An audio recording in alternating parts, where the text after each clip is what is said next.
You were raised by your grandmother. Yeah, my grandmother. When we will speak for 2 hours, and the XYZ of this conclusion is going to come up too. The best person to raise your son is his grandmother. Wow. You don't know it yet, but we are going to get there. It is towards no end for you to hold a grudge against your father. He has demonstrated to you that he wanted you when you were newly born.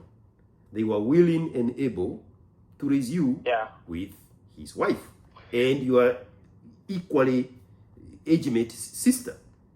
The problem is your mother, but you are a boy, and your sole duty as a son of a single mother is to protect your mother no matter what, and mama cannot be wrong. That is not our problem today.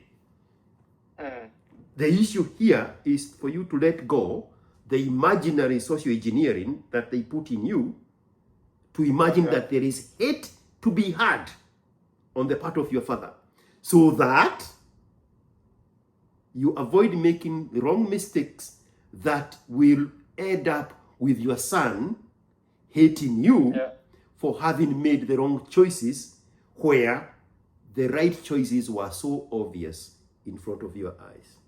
But you got blinded by a generic hate. You are in a relationship with yourself. She's not in a relationship with you. She is using your child, and the need in you to have a relationship with her is a manipulatable vulnerability. That's what I want to find. How can I deal with We are going there. We are going there now. To associate him. Associate her about everything. We are headed there. So I'm going to tell you something, but I don't expect you to do it. I don't think you are ready. Hello, mister. Hi. How are you, man? My God. Thank you. I'm calling Sochieng. Ochieng. Kuwait. Yes. Hey, Collins Ochieng. Ogewachi, Vikanye. Adimabel. Adimabel, Kamano. I am a Luo inside. Kikuyu on the outside.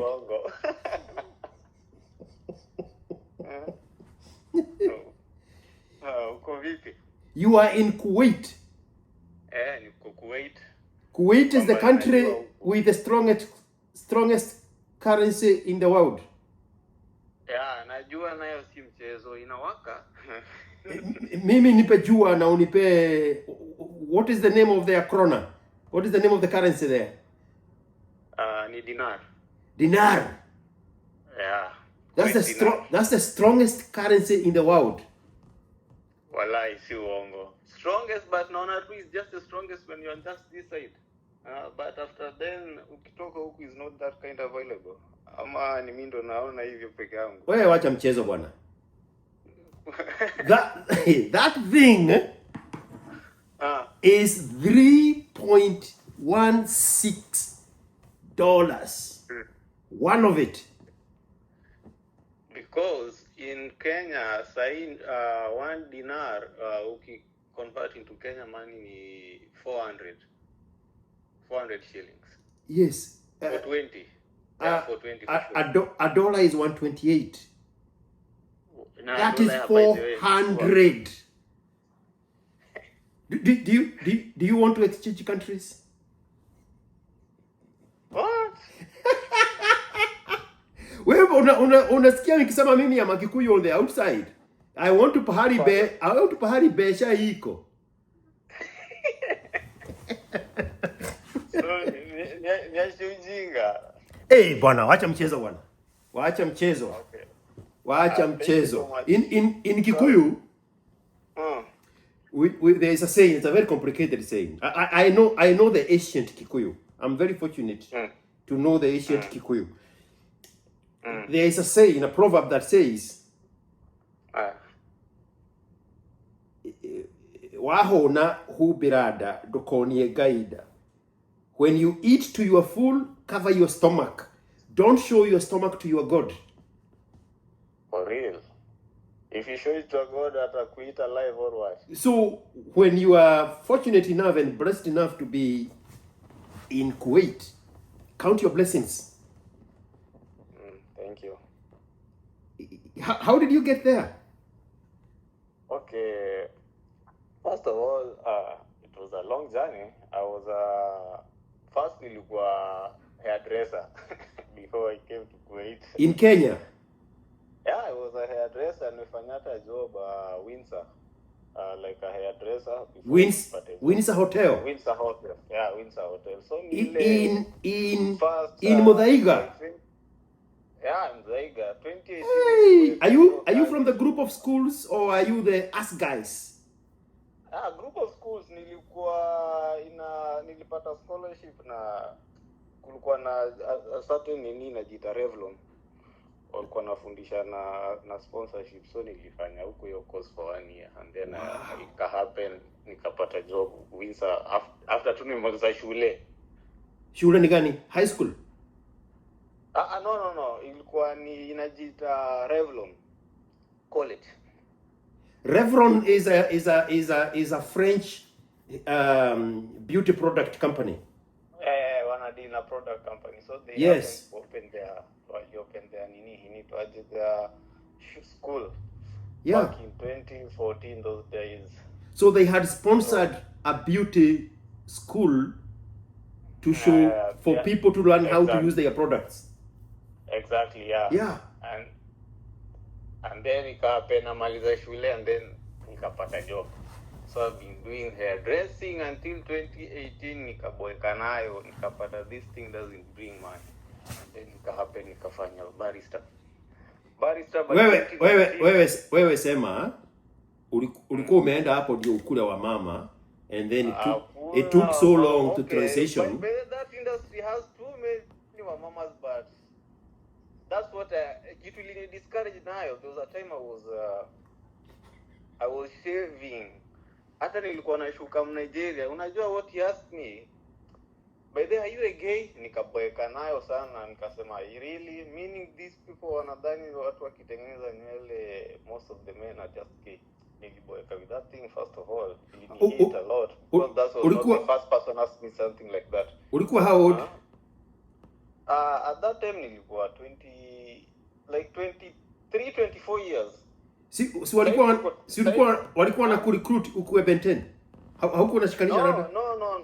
Okay, nile tu nilikuwa discouraged because most of the wazungu walikuwa kikuja na uliza such a things, but I was like, ama hivi ndio vile watu wanatuona like men who are making nini hair. Unaona? And nilikuwa discouraged with this, nikaacha hiyo kazi by 2018. Wewe sema ulilalia masikio. How could take opportunity of the situation? For sure. Maybe, but at that time unaona ile community ya English ni ile sisi tunalearn vitu na macho. Hakukuwa na ule mtu ananipeleka na rada. That's what I can say. Irada ni mtaratara. Mtaratara. Hakuna mtu alikuwa ananiambia we hivi na hivi. Sasa upon me kama si hivyo pia mimi dunia nifundishe. So 2019 nilifanya barista. Barista? Barista. How to make coffee now. Where? Nimekuwa nini inajiita sijiko naijua. You are into coffee too? Nimekuwa pro inajiita Barista Pro.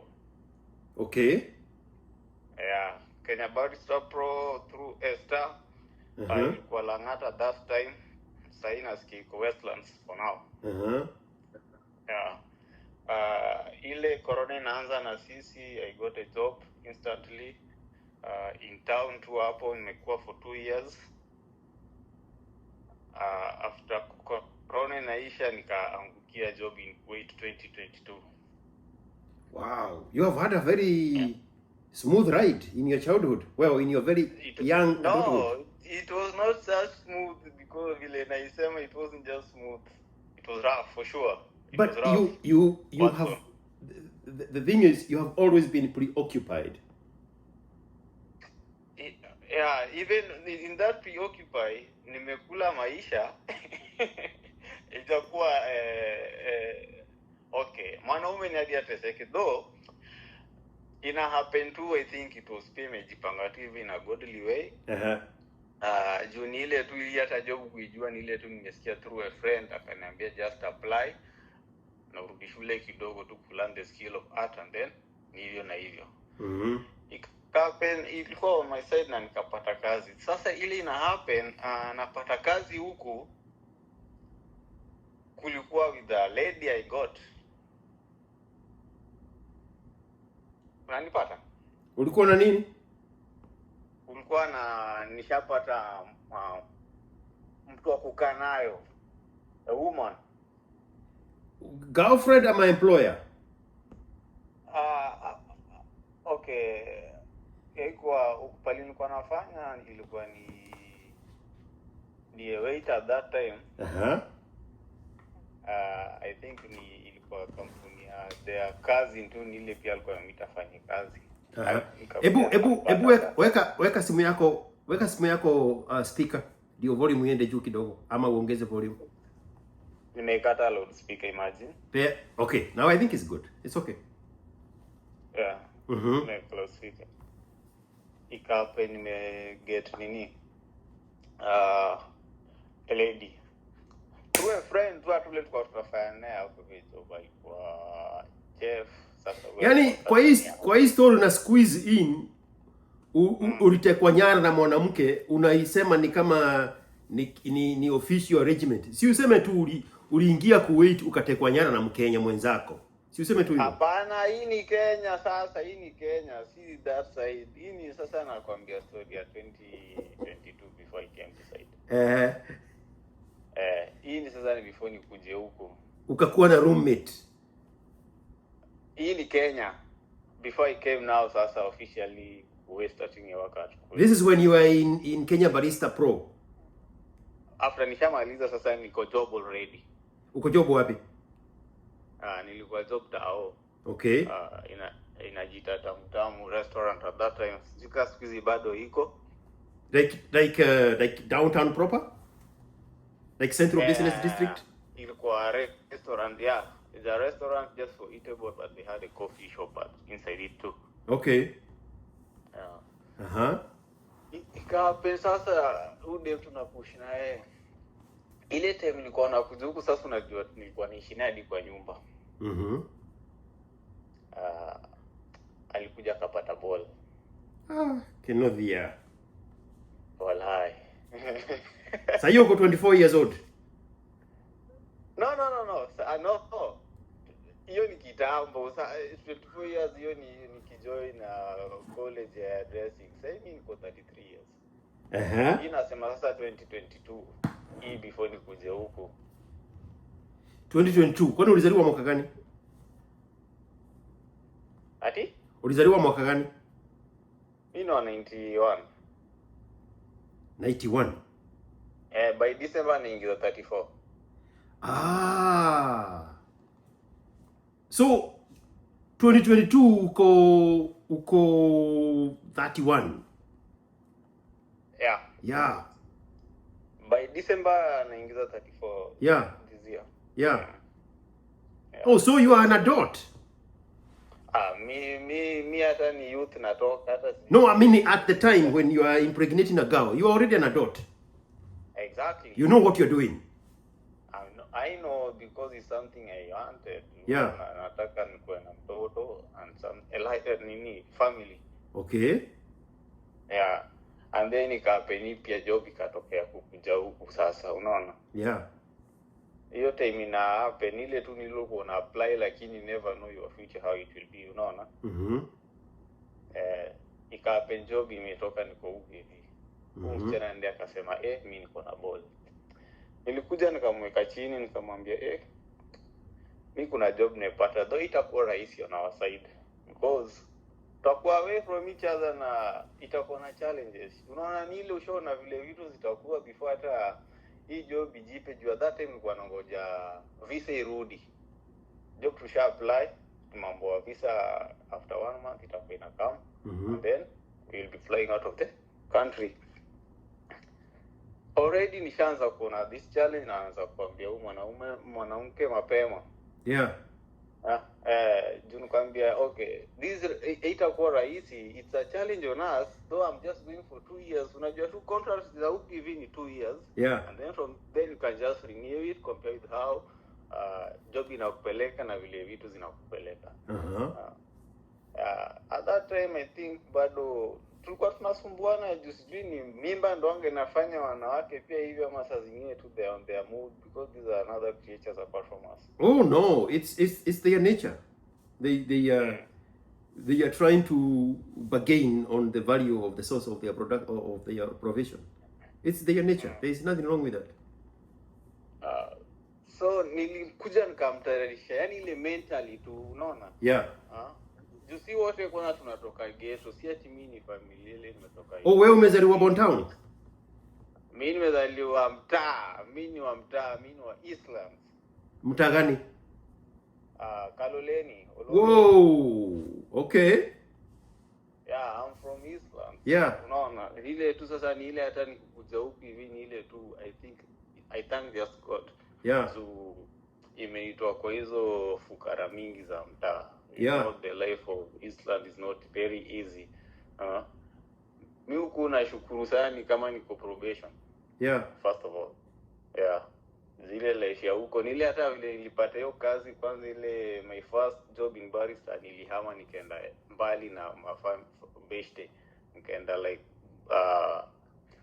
nilienda Umoja ili tu sasa nitoke where I was. And that's where sasa nilikuwa nakaa with this lady until sasa nikamwambia wewe, mimi nimepata job na ndio sasa visa sasa isharudi naenda. At that time alianza vurugu tu, hata sasa kwa anaishi na mimi, anarudi anaenda kwao. Kwani alikuwa Mkikuyu? Hapana. Ni Mjaluo, ni Mswahili, but Mjaluo. Okay. Oh, wenye wanaishi na Wanubian wanakaa kama wa Coast. Waswahili. Yeah. Sasa ni Mswahili. Yeah. So najua at that time kwa tukisumbuana juu tunasumbuana tu. Sasa saa zingine akuji huku hivi ana simu, sasa hizo mimi ndo nimtafute nini juu sasa okay tu mimi najua mimi na handle already kila kitu yangu ishajipa, si ati nini, ishajipa ticket ishapata, sasa tu ni ile day inafaa kufly so that I can come decide. Yeah. Sasa najua nishamwambie kabaki sasa huyu tunasumbuana hivi, sitaki niache vitu zikiwa very hanging, what should I do? Nilijisikia tu nimeamka after nimetoka job, ile job bado sikuwa nimeacha until nione hii sasa ndio inaenda ndo niache hiyo nikiwa Kenya. Yeah. Nikakuja nikaenda kwao. Nikapata mamake. Yeah. Kabe mamake ime happen in a godly way, nimepata job Kuwait, but mimi na mtoto wako tunasumbuana pata akona boli yangu. Na mimi sitaki aonekane kitu na hepa mahitaji, kitu nimeshamwambia, lakini tunasumbuana but ni kichwa, unaona. But mimi nafaa ku travel very soon, hivyo tu ndo nilimwambia, unaona. Mama yake aliniambia hiyo ni fiti, but anajua kwenyu. Kambia anajua, nishaipeleka hata. Nishaipeleka, najua. Sasa ile nikikuja huku hivi hatuko ina good terms. Jile tu kusumbua kwake, unaona. Anataka tu abembelezwe tu, unaona. Yeah. Juu nilishambia mamake pia anasema anasumbua, hata sijui kama ni hiyo boli yake ama ni nini. Ndio mwisho tu nile nilipata naye tu ile kuja kunipikia gwa heri kama na kuja huku hivi. Ikaapa nimekuja huku Kuwait, life was not easy at first.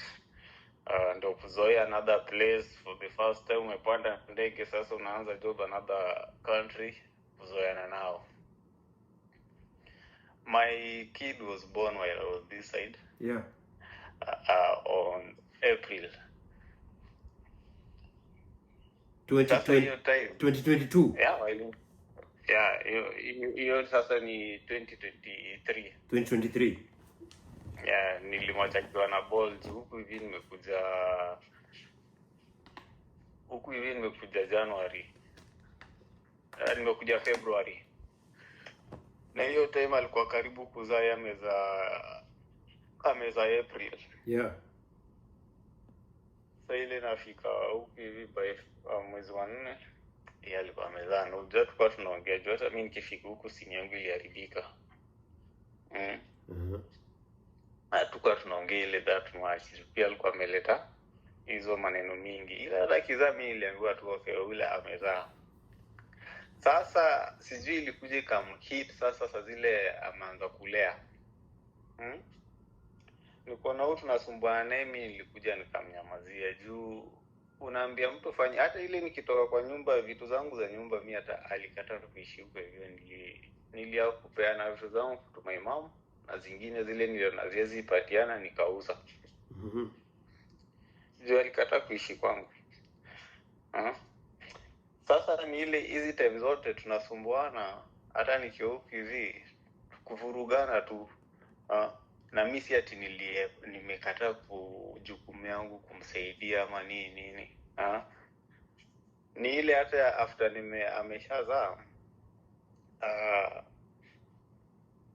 nilikuja nikamwambia tafuta nyumba ama mimi nikulipie nyumba.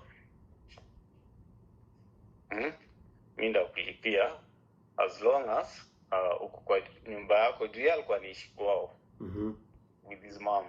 Hata hizo nyakati mamake sijui watu usahau haraka aje. I don't know. Those people knew I already abandoned him. Abandoned her. Sasa tunavurugana every time we talk nile tu kupigia na kelele hataki kunisikia hata kuwa ndume. Sana baki na nyamaza tu. So when you are 32 how old was she? 26. Okay. Sasa yako 28. Okay. Yeah, sasa yako 28. Kulikuja na time nikakuja nikanyamaza because kuna time nimemtafutia nyumba, ameshahama, amekaa lakini those people with his family I don't know, they thought I have too much money at that time. Na hiyo time nikikuja huku vile pesa nilikuwa nalipa, I have my family already, my mama nafaa kumsupport, and then there's kuna my sister nafundisha, alafu sasa kuna yeye, unaona. Nilimtafutia hadi nyumba, kaambia weka kwa hii bed sitter hapo hivyo, vitu zako za nyumba utakuwa na buy pole pole compare with how things will be, unaona. Sasa kuna mtoto unazo dema alikuja kwa hiyo nyumba, alishinda kukaa hapo peke yake. I think alikuja katafuta nyumba nyingine ndogo tu. Hata sijui alitafuta jamaa, sijui kulienda aje. Tena siku ile nyumba zile tena mimi niko na call hata na video call tena huko hivyo, saa zingine ushiki simu. Nilikuja nikaacha kuongea naye. Mtoto yako ni mvulana ama msichana? Mimi niko na ndume. Okay. Niko na kijana. Nilikuja nikaacha kuongea naye for about 6 months. Nikamnyamazia tu juu niko na wewe na kutafutia nyumba. Unaenda unatafuta nyumba nyingine cheaper but unataka nilipe at the same time na pia bado nikuweke na mtoto. Tulikuwa tunavurugana hivi, ikafika December kuna day alikuja kanicall. We think life ilimhit to be hard on his side. So vile ilimhit alikuja kaendafuta na alitafuta through my family. Alijifanya sasa napeleka mtoto huko because my mama kona daycare. Nairobi tu hapo hivyo. Yanga na kona daycare hapo hivyo watoto. Yanga na washughulikia. Sasa akaanza kujipeleka huko hivyo. Mama kaniambia huyu sikuzia na jileta hapa hivi, kwani nyonga kunaongea na yeye ama unajua uko karibu kukuja, that's why anaanza kujifanya mzuri because he's an arrogant, he's a toxic girl by the way. He's a toxic. Ni ule mtu huwezi mwambia kitu yeye pia atataka kujifanya ndume, unaona. So ni ile hatujui in good terms. Sami vile nilikuja nikarudi Kenya, nilirudi Kenya mwezi wa 3 sasa. Mwezi wa pili, sorry. 2025. The next month sasa, after 1 year, after 2 years sasa mimi ndo nilikuja kuona mtoto. Yeah. After 2 years, so ejua hiyo ndo sasa mimi nilikuja kuona mtoto. Jii tushavurugana hadi sasa nilikuja nikamwacha akarudi kwa huko hivyo. Sikumtafutia nyumba tena. Mimi nilikuwa nampanga tu pesa ya mtoto sasa pekee. Only that. Yeah. Only that. Sasa ni ile vile nirudi Kenya huyu nilipata hata ile life alikuwa anaishi kwa Fiji, mimi nimerudi Kenya. Nilikuja nikamtafuta. Nilimtafuta, niliongea na mom, akanambia mtafutie nyumba juu ile wala condition alikuwa anaishi, it was not good for sure. Hata mimi nilikuja nikafeel pity for her because akona mtoto, nikafeel pity, na hii ndio pia the first time nilikuja kuona mtoto wangu. Sasa nilikuja tena nikamtafutia nyumba. Sasa hii niliamua naye pamoja, nikamweka tu kwa another bed sitter. Akakaa. Unaona? After that mimi sasa nilikuja nikarudi wapi? Kuwait tena. Sijairudi tena by the way, juu niko na plan tena kurudizia. Yeah. Hiyo nilikuwa last year ndo nilienda home. Though our journey has not been easy, though mimi ni amacha kwa hizi vitu, nimejaribu kusi guidance to many people, lakini si kila mtu atakuwa approach in a good way compare na vile anaongea na yeye. That's why Watson, I tried to call you so that you can help me here compare with how you listen to my story.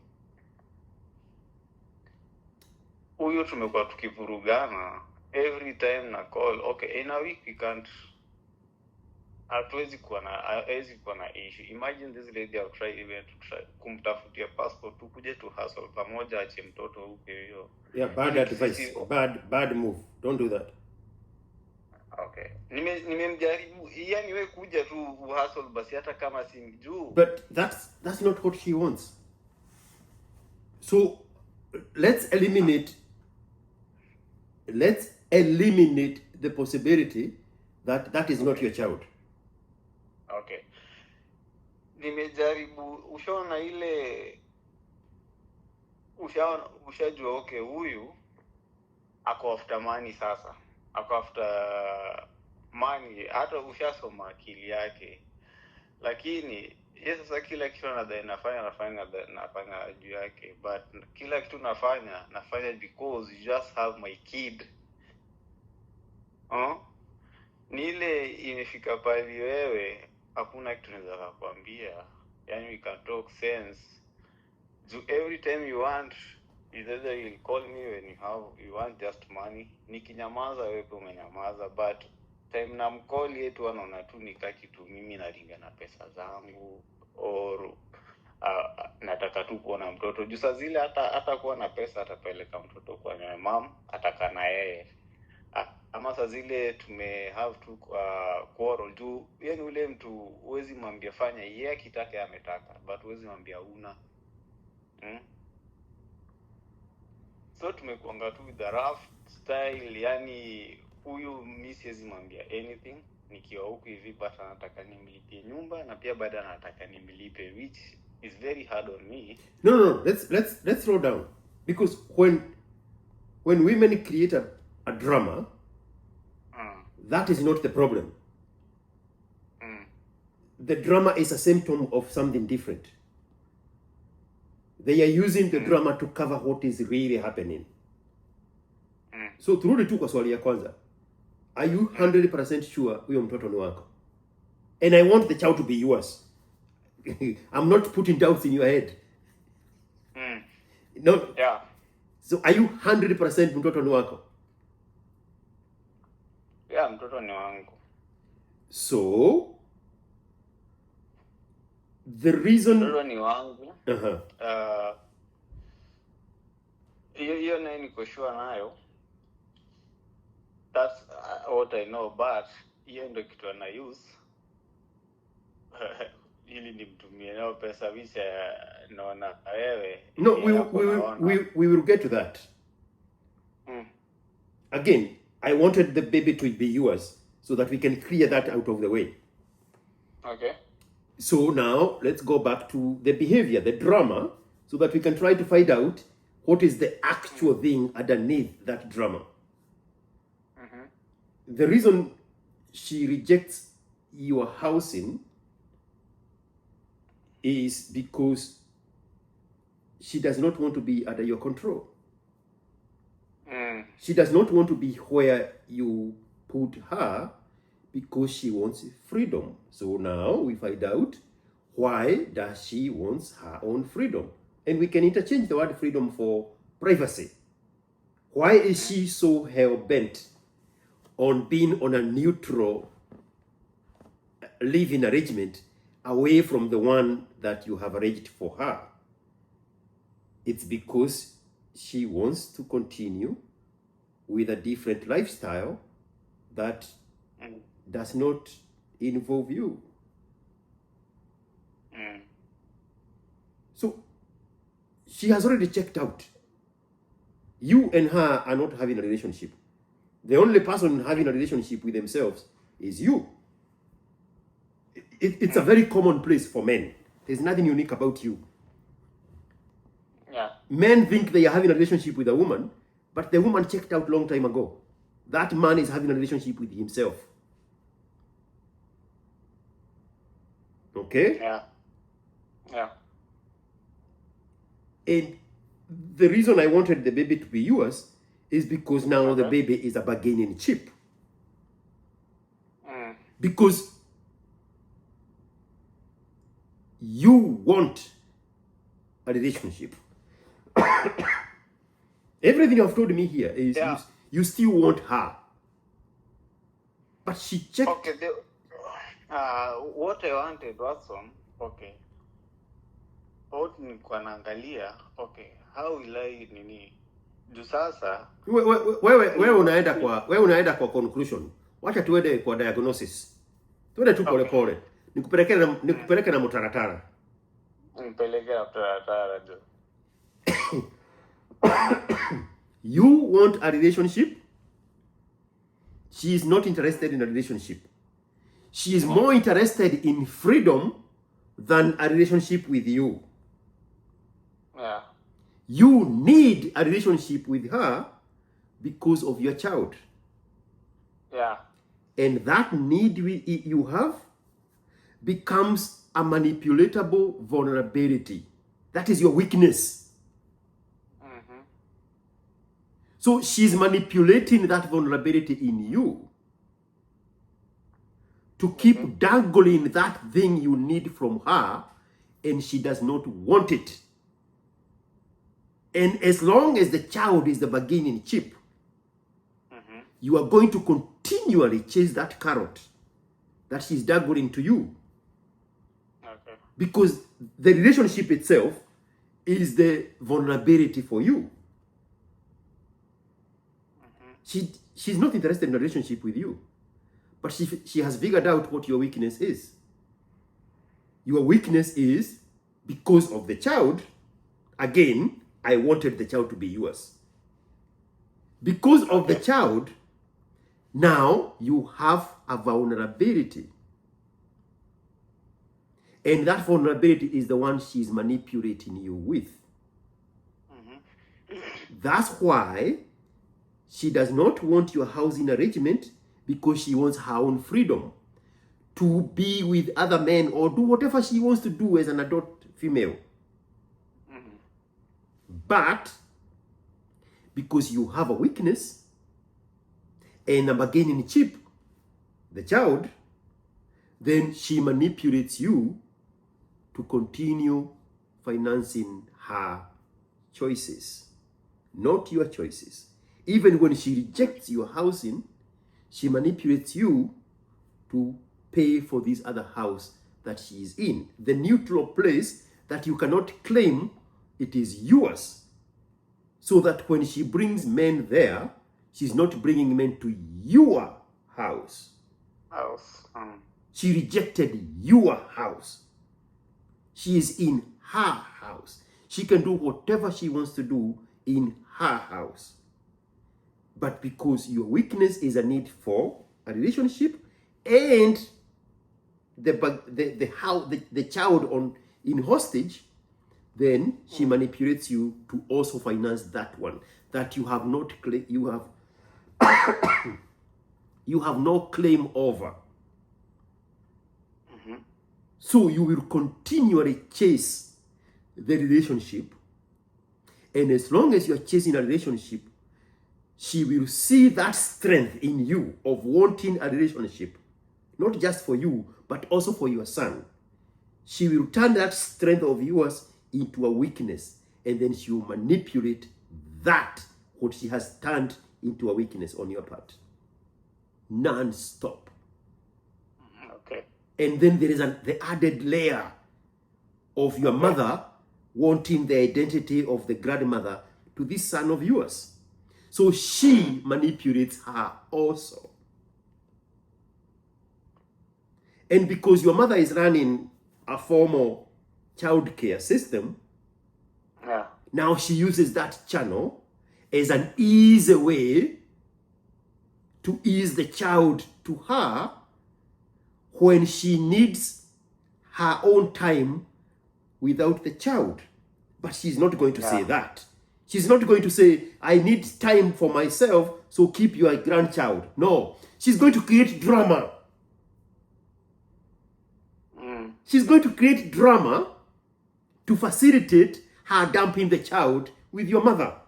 Again, the drama is a symptom of an underlying problem.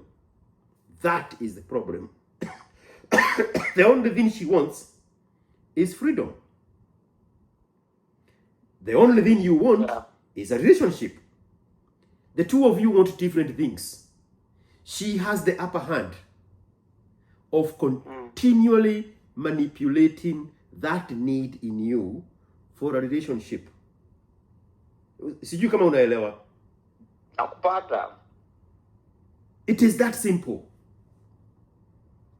She checked out long time ago. She checked out before she gave birth. Obviously, you told me the story. Right? Yeah. But you are so blinded. Do you have a father? Yeah, but my life is mimi nimelelewa na shosh. Yes, so simply, you did not grow up with your father. Yeah, I never grew up with a Now, she knows that. Yeah. The need in you to correct the error of your father by being a present father in your son's life. That is a strength on your part. Yeah. When a woman gets hold of a man's strength, one moment. When a woman gets hold of a man's strength, she turns it into a weakness so that she can manipulate it. Yeah. That good deed will never go unpunished in the hands of a woman. That good deed. Okay. You have a need to provide a two-parent home for your son to compensate for what you did not have in your own childhood. A very beautiful, noble thing. In the hands of a woman, it's a weakness that she can manipulate. They cannot help it. They cannot help it. It's their nature. Yes. Because their nature is self-preservation. Translation, selfishness. So the end justifies the means. It does not matter how evil it is to get in between you and the need you have to be a father where your father failed you. She will use it. Sijui kama unaelewa. Nakupata. Because si kutaka mtoto wangu apitie life ile mimi nilipitia. Exactly. That is a strength. I wanted to be a present father because I miss it to me, and I know I will regret it. Mimi, also my father, until now I hate him because huyu ndugu amenitafuta mimi nikishamaliza form 4. Na alinitafuta nilimuuliza ulikuwa wapi zile nyakati nilikuwa mdogo. I told him like that. So since I had a son, nilikuwa nataka wangu asipitie the kind of akuwe anajua kuna babake yuko na ana take care of his need, because that's what I miss. Mimi sikuwa ipata. Unajua babangu alianza kuongea na mimi after alishajua sasa mimi nakuja niko Kuwait, sasa ndo yani conversation ikakuwa nzuri sana hadi akanitaka kuni welcome kwake nyumbani. So that thing imekuwa trauma kwangu, sikutaka pia mtoto wangu apitie the kind of life I had to. Hii imekuwa ikinihaunt sana. Naona niko na ndume na pia sikutaka yeye pia go into that situation ile sasa ile ana grow up kwa mkubwa apate the father is not around, but ni job imehappen, nimekuja nikakuwa huku hivi. You compare na how Kenya is, you can survive na hiyo pesa iko huko na the opportunity pia huwezi acha, unaona. That's why on this side nimepata mtoto na nilikuwa najua and I'm support 100% as long as ni mtoto wangu na ni ndume, sikutaka pite the kind of challenge mimi nipitia. But sasa the kind of woman I got, yule yeye, I think Anna took advantage of it. You see? I just wanted how to deal with it in a proper way. How will I support this kid without kuongea na this lady na pia kuwa involved in any situation I deal with it. Unaona, what I wanted kujua ni mtoto ataingia shule. Ana supposed kuingia shule by next year, atakuwa 4 years. For now, mwanga nampea pesa tu ya keep up. Should I leave it out until this kid joins the school and then I just pay for his own school? Or that one I will interfere with everything iko ikiendelea? Pia I was just planning to go back home by next month. Kuna job nimepata, but nangoja nione visa ina come through. This job iko Poland, but I'm waiting to still nione kama ingiana nirudi home and then I do my own things niende Poland. But for that hiyo ni just by the way kama itakuwa ingiana, so that I can deal with all these things. All I wanted ni kujua naweza support how this kid kama saa zile siko na yeye, apart from kumlipia fee na pia kupata mamake pesa, because that's what the thing and I try to figure it out by myself compare na watu, na that's how nataka your help on your side. How can I deal with all things? Because tai kuongea nesa zote ama kujua how they are juu mtoto na juu saa zile atapeleka kwa my mom na huko ndamuona every time vile nataka, apart na yeye kuwa na yeye, na hiyo ndio tunataka kutoa kwa akili kumpigia ili tukuona mtoto kuongea naye. Those are the all things I want to eliminate. Na hiyo ndio nataka ndio how can I deal with all these things. How much time do you have right now? Ati? How much time do you have now? Yes. Today I'm off. Okay. Leo niko off, sijaingia kazini. Okay. Yeah. Leo niko off, so hizo ndo vitu zinanisumbua akili. Na nataka kufind a way how can I deal with these things. Kuna vitu zingine nikianza kuambia family members, they all watakuwa against me, but I just need to find a way. How can I deal with this thing? So I want you in the next 15 minutes. I want you to eliminate everything you know. I want you to eliminate everything you think. I want you to eliminate everything you think is what is happening. So when I pour something into you, there is room for you to consume that information. Okay, that's why I'm asking you how much time you have. I have the entire day. Okay.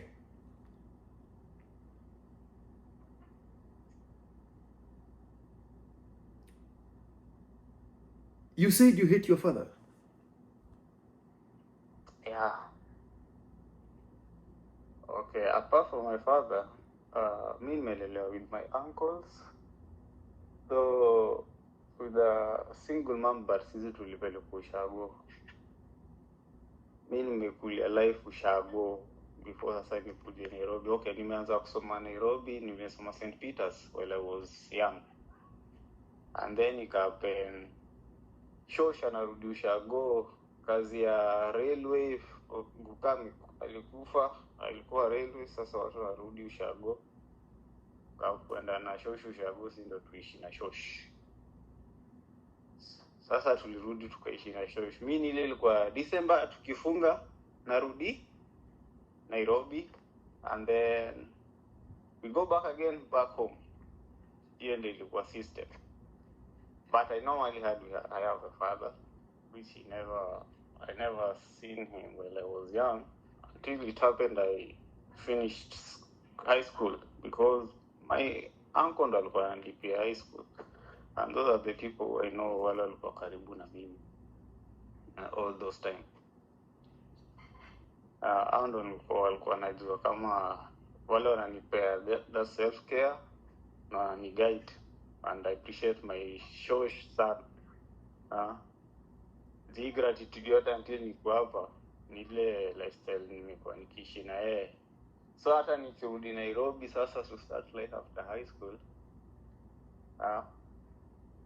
ndo sasa hapo ndo nilijua my dad, na ili happen to me ilikuwa, I think the area nilikuwa naishi, most of his family walikuwa naishi, anasema wewe unafaa kwenda nyumbani, najua babako. Anasema sasa hawa ananiambia kitu hata mfanyie nitafuta. Who was telling you that? His side of the family or your family? Members walikuwa wanaishi karibu na where I was staying. His family members. Alafu I think unajua ni ile pia Kaloleni is a community where people know each other. Unaona, wanajua tu wanga mtoto wa nani. Yeah. Unaona? So they know, we know your father. So anasema mimi namjuanga tu, mimi hata sijaimuona. Wajuanga tu, they force it until kuna time I met him. Ile commissioner nile hata nilikuwa naenda sijui lemba ndo ule sasa napita pale. Kamwona. Nilifeel vibaya, alianza kuniongelesha, nilimuja tu one thing. So how can you hate somebody you don't know? Okay. Nilikuja nikapewa information na tunajua kuna picha. Kuna picha na nilikuja nika-ask my mom. I asked my mom about it. Yeah. Na mamangu alikuja akaniambia, kwanza yeye aliharibia mom shule akiwa form 2. Unaona, hizi vitu zote mother aliniambia. Sasa ile alikuwa na wife mwingine, I think akona another first of compata lady. Yeah, ile tu maybe yeye alikuwa na hanga akapata a high schooler, which happened was my mom, and then akapata boli yake, unaona, alikuwa already married. Yeah. So I think that's all the shit happened, which sijui maneno yao, but since then mimi sikuwahi pata na yeye nikiwa mtoto nijue okay, this is my father, ama ule anajua okay, this someone vile ananitambua pale until ninamaliza shule. So hata before nikuje ni meet na yeye, unajua mimi niko close with my uncles. So ndo amenifundisha na mpea respect sana saidi yangu. Before I met him, sasa ile officially nilikuja nikawauliza, Buddha amenitafuta, but ni mimi ndo mmenisomesha. How can I deal with this thing? Because I just asked them. Hiyo ni after ameshai kuja kuitafuta nyakati za kwanza, na nikamuuliza swali, kuja tena akaenda kanyamaza. Though ile alikuwa anajaribu kufind out how he can talk with me. Unaona?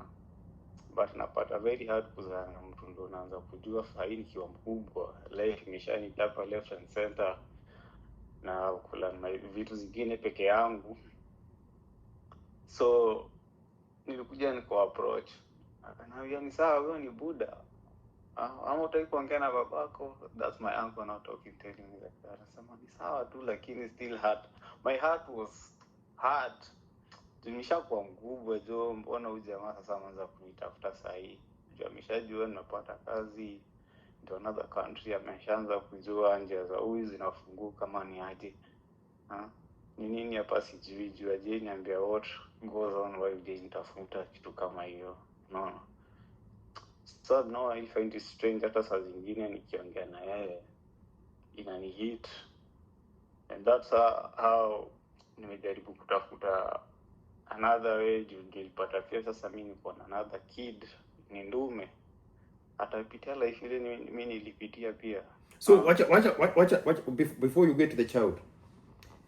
Have you ever had a conversation with him, a sit down? No, that's serious. Has he ever tried to tell you what happened? Okay, what happened? Okay, compared how I know it, clarity. My mom alikuwa shule form 2. Ndio alipata boli yangu. At that time my dad alikuwa ameshaoa. Walikuwa naishi hapa karibu na town inajiita aje, Landimawe. So ili happen Buddha alikuwa ameshamari. Hata kuna alikuwa I think his first born ni rika yangu tu, unaona, a lady. Ikapen amepea my mom ball, unaona. So compare na vile I've been listening, I think alikuwa anitaka nikiwa mdogo niishi nao, unaona.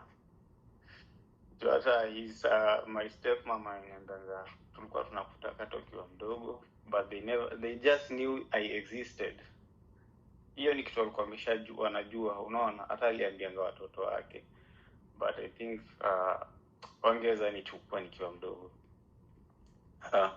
No. Wait. Okay. Your stepmother knew about you. They knew. No, slowly. Twende tu pole. Utaelewa ile kitu nataka kukuambia. I don't know. They knew. Subiri. Twende pole. Okay. Your stepmother knew about you. Yeah. Even your father and his wife, they wanted you. They had a child of the same age with you. And then on the flip side you say, hawangeweza kukulea. Don't you think that is a contradiction?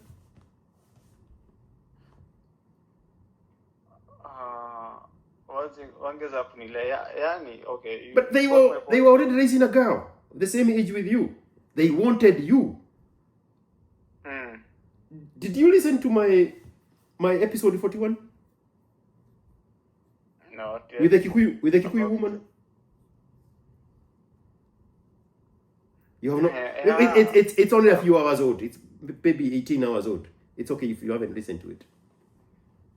Okay, there's another which I've started to listen, but okay. I remember I told you. Okay. Empty out everything you know. Let's put new information in. Your stepmother knew about you. Your father and her, they wanted you. They already had a child the same age with you. Yeah. But then on the flip side, walikuwa nakutaka, but they couldn't raise you. Don't you think that is a contradiction? Mwanga unajua na find very hard kuelewa. Because remember I asked you, how can you hate somebody you don't know? Because that is not your hate. That is that is the social engineering by your mother of how to perceive him. All these informations are not adding up.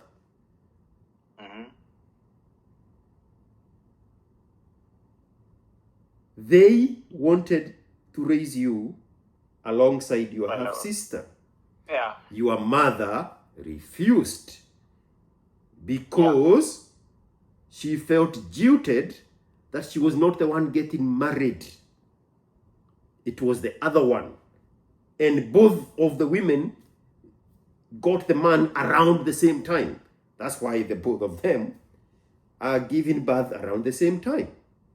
So because of her own self-preservation, she held you hostage and refused to give you over to your father and your stepmother, who were already raising a child and they wanted you. Again, we are only going through new information dependent on the contradicting informations we already have. Yeah.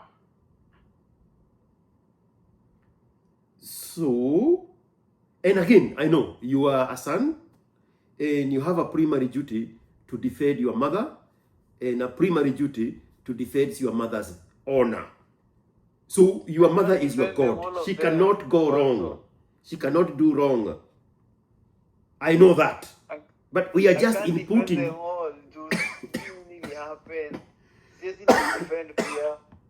Subiri kidogo.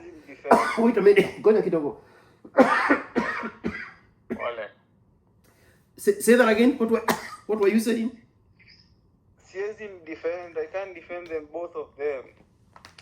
Defend you. No, because I asked you if you have ever talked to him formally. You have not. So now we are speculating. My dad. Yes. Sasa sijakupea uondo yote. Nilikuja nikaenda hadi kwake nyumbani. You told me that. Nilikuja nikaenda kwake nyumbani, hiyo ni ile sasa before nikuje huko. Aliau kuni welcome kwake home. Ushago. Niliakwenda. Juu sasa ni ile nilikwambia the community wanajua wewe ni mtoto nani. They have to push, na pia kuna the relatives wala nishi karibu. They had to push until nikaenda home. Nilikuwa introduced to the family back home. Nikaenda hadi nyumbani. I was welcome very well. Very nice. Stepmom ana shida na mimi. Hata yenda aliniambia, hata nilipata kunanga tu picha yangu kwa wall pale kwa hiyo nyumba. All his kids and then mimi pia hapo hivyo. Aliniambia the same, and tulikuwa tunakutaka tukiwa wadogo, but your mom denied us, so we never pushed on it. But they already prepared their kids mentally. They normally have another son outside, so they just knew it, but hawakuwainiona until that time. Unaona, ndio kuna wasichana wawili na last born ya son. So nilikuja nikaenda, after hapo hivyo nilirudi Nairobi, nikakaa like 1 month nikakuja huko. So hata last vile nilienda vacation, nilienda hadi home. Unaona, nilienda nyumbani nikakaa hata like 3 days huko kwake, na nikarudi kwangu Nairobi. But the conversation which ile shai have very high na yeye tu ni how to kufanya tu au vile naendelea tu life. Lakini ile conversation ile tunazoongea naye napata hakunanga, yani ile we can talk and then interact na is that when you call Juliali vitu zinaendelea aje, that's all. There's nothing ile tunaweza pata tunaongea basi ati ile namchukulia vibaya, but ni ile tunapata very awkward, yani ile kuzoeana na yeye compare na vile vitu ziko. Si ati namchukia, hapana. Si ati namchukia, siwezi mchukia because I don't know what happened back then. Kisa na maana how things went wrong.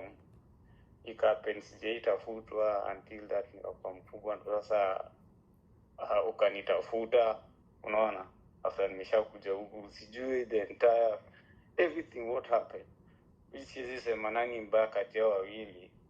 All I knew tu, okay, mimi nimekuja kumjulia nikiwa mkubwa, sasa until sasa nimehappen na kuja Kuwait, ndo nikaanza kujua. Hata nikienda home nyumbani, hiyo vile nenda vacation, I went with my kid. Nilienda na mtoto wangu kuintroduce pia mimi niko na ndume hapa. Nilimpelekea mtoto akaona. Unaona? Na hiyo hata niliwapelekea na huyo mwenye mtoto, tulienda na yeye mkaona mtoto ndo mtoto wangu. Sawa? Hiyo nilifanya kila kitu, so they knew hata niko na mtoto. Hata sasa vile nilirudi ile tu sasa ile conversation saa zingine napata it's very hard kuongea naye juu sijui hata nini ndo ongea kama tu ile kama kusalimiana tu na kujuliana hali Watson, unaona. You know what, you unprompted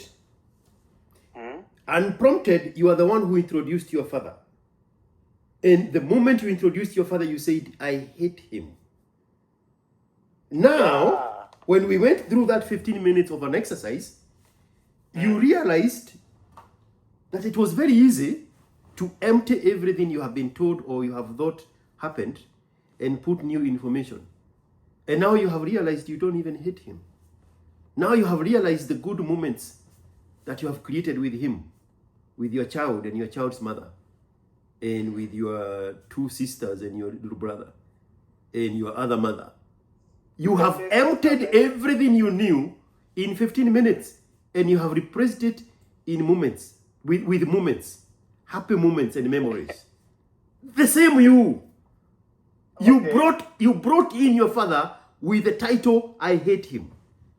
15 minutes in, you successfully emptied everything you knew, and you replaced it with 40 memories. What I hate with him ni kitu moja ile na hate with him Watson ni for real I needed someone kwa na mimi nikiwa mdogo. No. So that mindset. One moment. Okay. That mindset of getting stuck on what could have been. Okay. That is a woman's energy. Okay. Women use situations that cannot be changed as a condition for whatever they want to manipulate somebody on.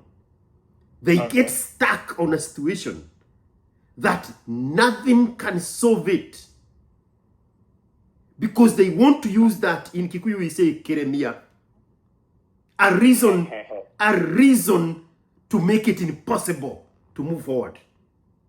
It's like Salansky. Is that his name? The one from Ukraine? Yes. Which one? Salansky, the president of Ukraine. Yeah. He recently said that the only condition to sit down with Putin and Trump to negotiate peace is if Russia returns Crimea. Russia is never going to return Crimea. Because Crimea is historically Russian. So women capture situations like that as the Crimea. They dig their heels in that because they are not interested in a solution. That is a woman's energy. Because now you are saying, what I hate about him is he was not there when I was 4 years old. So there is no solution coming out of that. Men solve problems. Men make corrections. Men improve. Men learn from mistakes. That is your role. But don't get attached with the biology and the chemistry of your mother and dig yourself in a situation that is the Crimea for your father to resolve. Because what do you want him to do? It means you don't want peace, like Zelensky. You don't want peace. Man, I need peace. I need totally peace. Yes, so you treasure the moments that you have. Because you're not doing this for yourself. That is what, well, you know that, but you are being tempted to forget that by activating the woman's energy, your mother's thought process. You are doing this for your son. Yeah. When you said you hate your mother, your father, the moment you introduced him, long time ago, 45 minutes ago, I wanted to jump in and tell you, people become what they hate.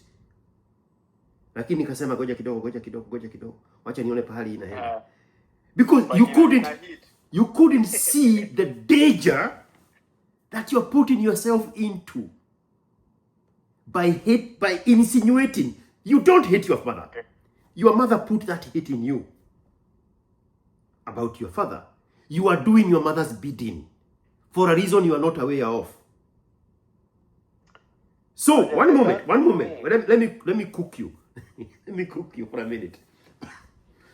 When you say you hate your father, you are doing a disservice to yourself. Because people become what they hate.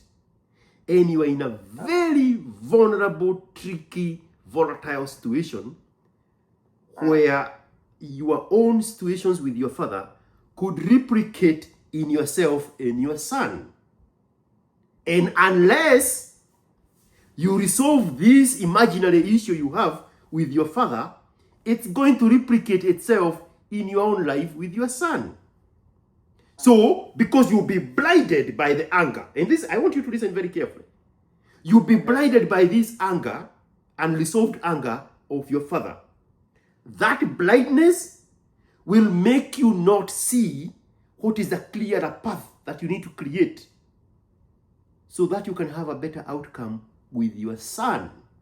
So, if you don't make the right choices, because of the volatile situation, the situation is because of the manipulative tactics of your son's mother, then you are going to end up in the you are going to make your son end up in the exact situation where your mother made you end up in relation to your father.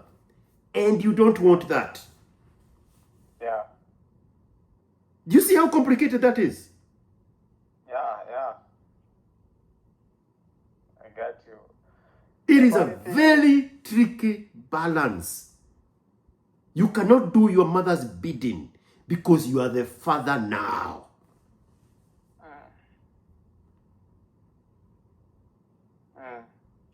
I got you.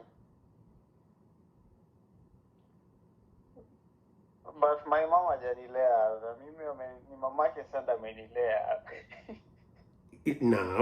Now. Let me tell you the reality here. You were raised by your grandmother. Yeah, my grandma is the one who when we will speak for 2 hours, and the XYZ of this conclusion is going to come up too. The best person to raise your son is his grandmother. Wow. You don't know it yet, but we are going to get there. I don't know it yet, man. Wow. Wale unanifungua macho in another way which I never knew someone will tell me these things. Unaelewa? I had to just talk with you for it. You cannot approach these things with any hint of hatred of people you do not know enough to hate. Especially the people you need to make peace with, so that the mistakes they made does not jump into your now generation that you have created. It is towards no end for you to hold a grudge against your father. He has demonstrated to you that he wanted you when you are newly born. they were willing and able to raise you with his wife, and you are equally age-mate sister. The problem is your mother, but you are a boy, and your sole duty as a son of a single mother is to protect your mother no matter what, and mama cannot be wrong. That is not our problem today.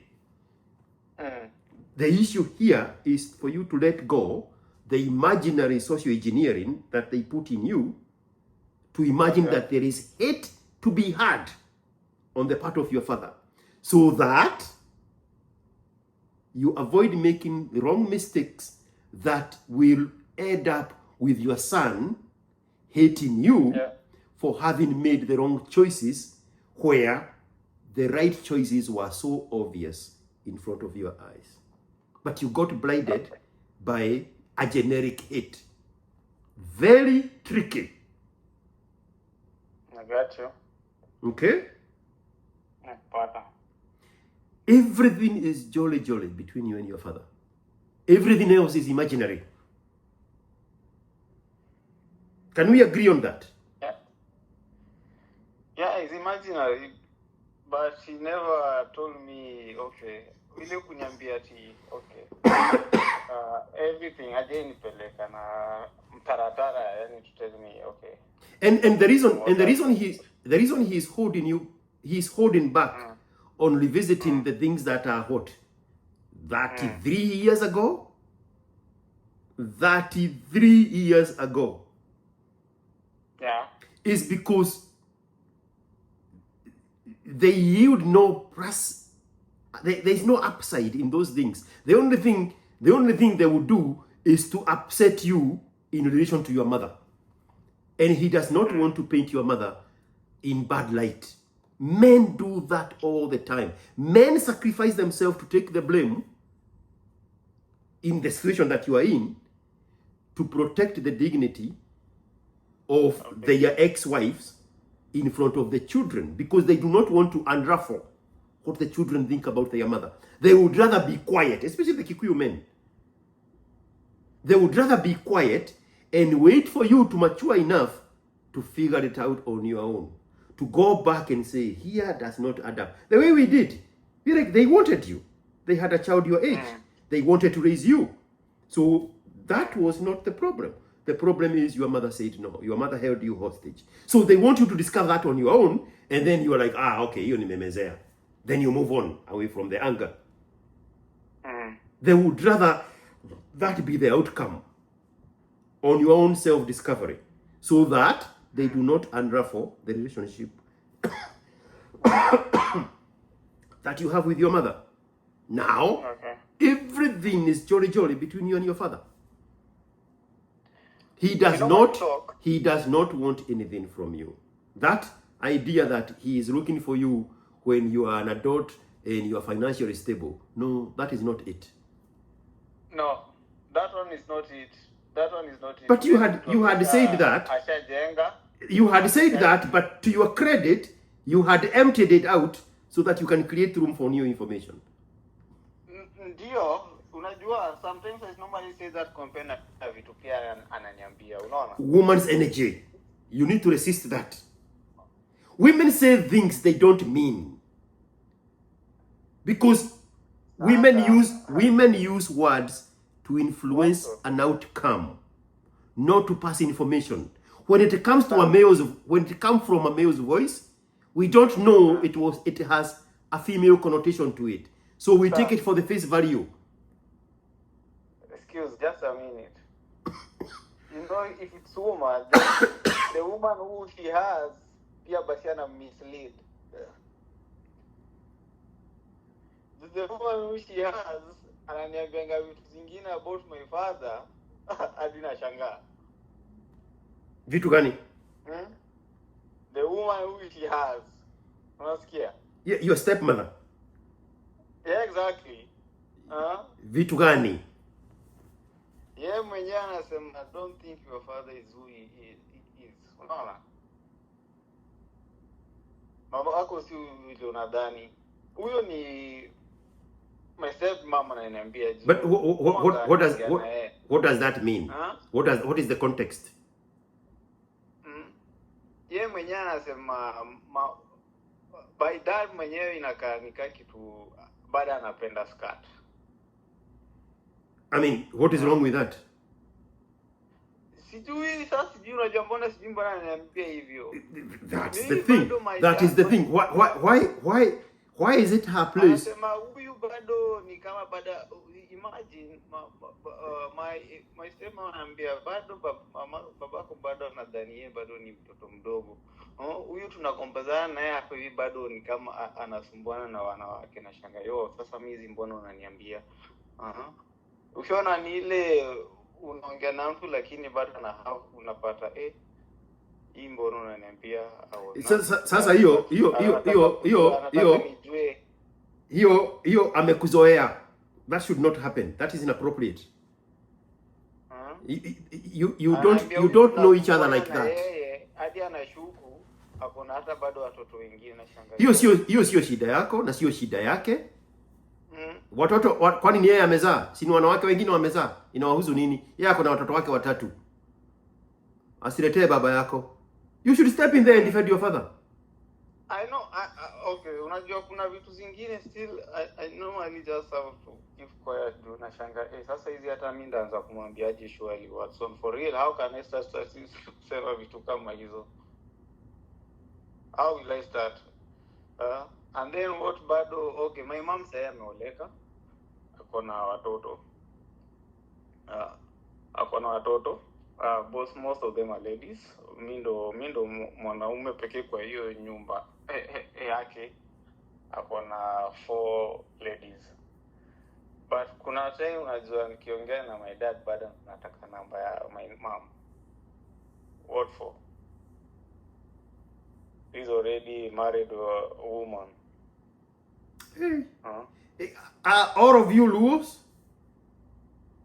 Hapana, sasa unaona vitu kama hizo ndo na hate about it, nashanga sinadhani wewe umeshaolewa umenini sasa shughuli ni so let's separate it. Are you a Luo because your mother is a Luo? Okay, mimi nimelelewa in Luo my entire life.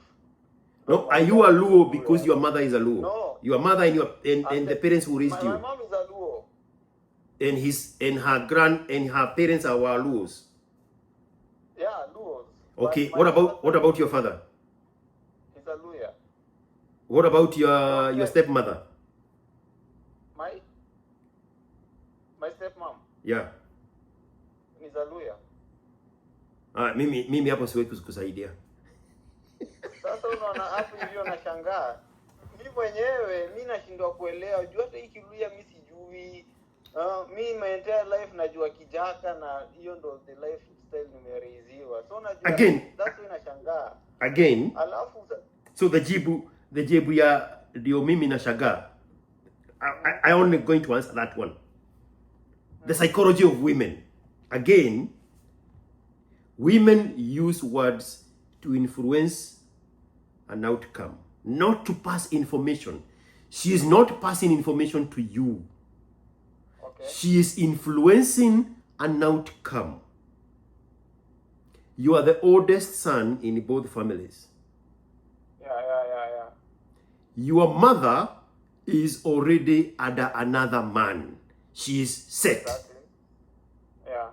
This woman, your stepmother, is seeing an opportunity to recruit you into being her son for her own self-preservation. Akona son. Yeah, but the son is little. You are older. You are the oldest one. But his son ako Saudi Arabia, anafanya pia barista. Self-preservation. I only understand women and why they do the things they do. These people can't be understood. These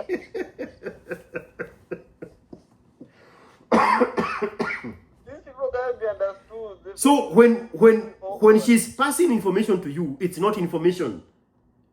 She is influencing an outcome. So now we have to go back and look and speculate what is this outcome she wants. So naturally, let's go way back. Your mother qualifies as a single mother. Slowly, just follow with me, okay? Your mother qualifies as a single mother. But, number one, she's not the one who raised you. Her parents raised you. Yeah, his mom is the one who raised me. Okay. Now, number two, she already has a man. Yeah, they have kids. Now, let's go back one more time. Your mother qualifies as a single mother. Naturally, as a single mother, she would recruit you to be the son's husband. But she does not need to do that because she already have another man. She is set. Unaelewa? So your stepmother sees an opportunity to recruit you so that you can replace the position that should have been your mother's with her. Self-preservation.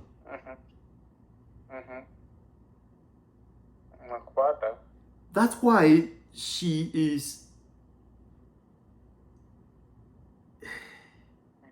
softly, passive-aggressively giving you information whose outcome is potentially to turn you against your father. Very softly. Wow. So she can end up with a son husband who is available for that role, because where he would have naturally fitted, your mother already has another man. Your mother is stable. Your mother is not a traditional single mother. But that position in you, that manipulatable vulnerability in you still exists. And that's what she's trying to manipulate. Again, it's not her fault. She is falling in her nature of self-preservation. So, passive-aggressively, she's passing this information about your father so she can become the person that needs to be protected by the son from her philanderous husband. And you are the candidate.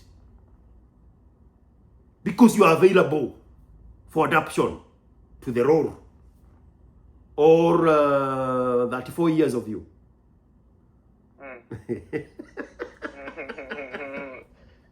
Mbaba. So, in her head, that is the only way to have a relationship with you. It's like I have accepted you so much into the family, I can tell you the family secrets. But the end goal is self-preservation. Yeah. Unaelewa? Nakupata. The only thing we men need is information. Sure. On why women do the things they do. We are not going to change women. We cannot manipulate women to behave differently. If you manipulate a woman to behave differently, that is no longer a woman. And you don't want that. So ours is to continually pursue the information on how to understand why they do the things they do without passing any judgment. Okay. Sure. Okay? I get you. I know it's a very tricky, awkward situation she's putting herself in. But a woman has to do what a woman does. Tunajua kuna vitu zingine ya just how to learn in a hard way. Upenda vile alafu unajua huku pale niko huku ni kazi nyumbani. The heat which is outside here, there is no way to go. As opposed to what? Who had sold you a different roadmap for a man's life? The roadman side is just hard way. There's no easy way for That's it. That's it. Hakunanga rahisi kwa ndume. Hakuna. Hakuna. There is no soft life for a man. That is madness. The soft one hiyo ukiona iko soft sana unafaa kujishuku. Sana.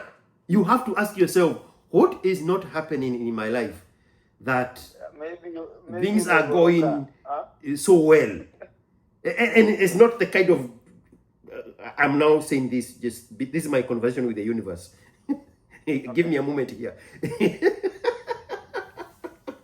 I don't mean things going well in a bad way. Things are going very well for me. That is not what I'm questioning. But when you get to a situation where there are no problems to solve, anza kujishuku. Who is solving those problems on your behalf? Because you are the man who should solve those problems. You are not normal. Unaelewa? Yeah, if you are not normal, obviously you resolve your things. Exactly. So at you are 33 or 34? By December I'm 34. Yeah. You are doing what you should be doing. You are going through what you should be going through. For sure. Yeah. That's a man. That's it. That's it. That's a man. The mark of a man is reliability and dependability, and he has to deliver both with honesty. A very high mark that no woman can fit into. Embrace that. That is your calling. That is why the world looks the way it looks like. Because men are reliable and dependable. Now, can we return back to where we started? Yes. How can I get how to deal with my son, the entire everything too? So conversation with the lady. Starting conversation with her, but I just want to see how can I support this kid bila mimi kushughulika na mamake ama kumtumia pesa. Unaona, what I do now namlipia tu nyumba. Unaona, but I need just to support the kid. Na pia kama ni kumingiza shule tu niko najua hivyo, but ajaingia shule bado, this kid anafaa kuingia shule by next year. Unaona, but I'm trying out kuangalia how I cannot do away with the conversation na pia nataka kuona mtoto. How can I deal with hii nini yote? Kitu ile na niekane tu sasa ni mtoto na huo ndo mtu nataka nishughulikie.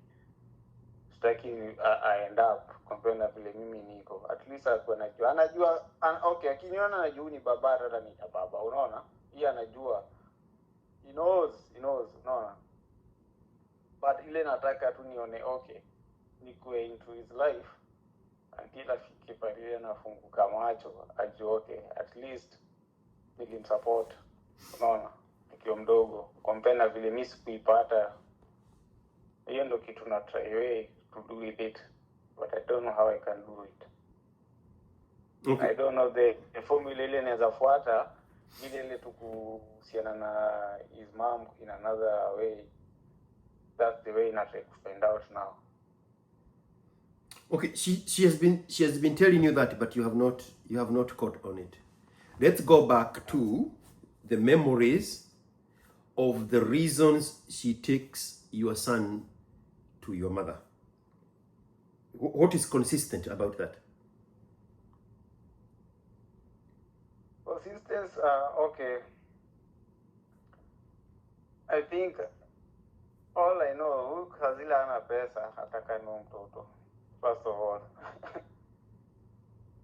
Utapata zingine hata my mom ndo utapata na muomba pesa, nitumie 200, sina kitu. Na Hazila ana the kid, unajua mtoto ajui mama ana atataka kukula, ifika lunch ya kule, ifika hivi ya kule. No. That is the vulnerability. That is the manipulation she used because of your vulnerability.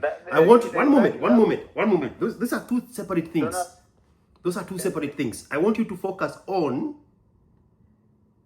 the conversation she has with you when she uses the words, "I'm taking the son to your mother." Go back and dig back. What are those conversations about? Okay. Mostly, okay. Aniambiangi akimpeleka sometimes, but saa zingine okay, unajua mimi sisipotuma pesa, mimi simtumiangi tu do. Mimi kisha kutumia pesa ni hivyo nimekutumia. Unaona? All mimi saa zile ndambua tu mtoto leo ameletwa. Hapa hivi atakuja kuchukuliwa jioni. Sometimes like that, unaona? Ama saa zingine you never talked, utapata mtoto atakatata hapa hivi kwa my mom for a week. Unaona? Atakuja tu kumchukua. Unaona? Mimi saisi deal na with anything. All I want to be okay. At least kuna pali mimi mtoto ako pale na una mtoto wangu we can chat. Naweza ongea. Jisa zila ko close with my mom. At least naweza mcall every day. Niongee na yeye, ajendo baba tuongee tu ile tu a bit kitu kama hiyo. Basa zile pia kona yeye calling her inakuwa more hard juu ataona okay attention yote ni kwake. Na that's hiyo ndo fikra nataka nitoe kwake. Juu anaona anatumia the kid mimi kumcall. Juu na mimi sitaki that conversation hiyo kumpigia simu au nitaki tu ni yeye ndo nataka kuongea naye. Because all I do is just nione tu vile naweza chat with this kid ili tu kuona niko tu, but ile si ati sasa yeye ni it's just about her. Hata mimi kwake ushaona pali hati iko ngumu na mtu hadi unaona tu wewe unanikosa a lot, but I just need to talk with my father, unaona, but sina option na kumtumia saa zingine nimpigie tu ili niongee na this kid kama hajapelekwa huko hiyo ama juu kwa my mom ampeleki saa zote, unaona, si mtu akona kazi afanyi kazi, unaona, so hakuna ile effort tunaona na yeye tunaweza saidiana. So inakuwa more hard na na feel that challenge ile kumcall just because I just want to talk with my kid.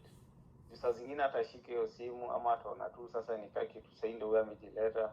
Nataka kutoa that mentality na pia na kwa ngumu kwangu, how can I do it? Inanipea akili mingi, but okay. Na pia sitaki kuonekana na abandon this kid, unaona. So all the support I have for the kid, not for the mom. Juu unajua hakuna kitu tunaweza ongea naye sahi. There's nothing ile anaweza listen, yani we can talk in a good way ama kuna kitu tunaweza fanya pamoja to create something, no. Compare with how you normally talk, you see okay, this already alisha move on. Si lazima uambiwe. The conversation really utaongea with the woman or compare vile anaongea na wewe. Obviously we'll just tell you we are not together. That one I already got. But all normally what I do, the challenge napata tu, how can I talk with this kid in a good way? Ajue tu hii napiga, si yeye, napiga tu how naweza ongea with the kid na kumuona niko mbali, unaona. But the time nikicall, itaenda up niende naongea naye, mtoto tu ndakapewa tu aseme baba, unaona. Kidogo mtoto ameenda, unaona, sina ile conversation ile naongea naye. Na hiyo ndo support naangalia how can I do this without yani kumtumia yeye. Juu ile nikiongea naye saa zote anaona all the conversation is about him na ina create tension both of us. Na hiyo ndo kitu sipendi, and I don't know how to do it at all for sure. I don't know. Ama niache kulipa hii nyumba nalipa, ni ngoje ni support the kid after mingi ya shule. I don't know. And that's the thing and I try to find out how can I do all this for sure. I don't know. Okay. You pay the house, but she still finds a reason. She still finds a reason to dump the child with your mother, for whatever that reason is. And she still finds a reason to not respond to your phone calls even though she has no job. Kama ana pesa atani call too. He normally calls. Okay. So call too. He will not just call. But when you call her, she does not answer. He will answer, but sometimes he answers. Sometimes okay. So okay. To me, I can't say I'm good too. To me, saa zile unishiki simu yangu na nakukall just to find out na simu imeringa kidogo imekatwa. Nda react. And I won't react in a good way. Yeah, because you have a vulnerability that she's. I will react, but that she's capitalizing on. Yeah. So now let's go to the bottom line. You are in a relationship with yourself. She's not in a relationship with you. She's using your child, and the need in you to have a relationship with her is a manipulatable vulnerability. That's what I want to find. How can I deal with We are going there now. To associate him. Her about everything. We are headed there. So you need to stop needing a relationship with her. You need to cut her off emotionally and financially. She does not want you at all.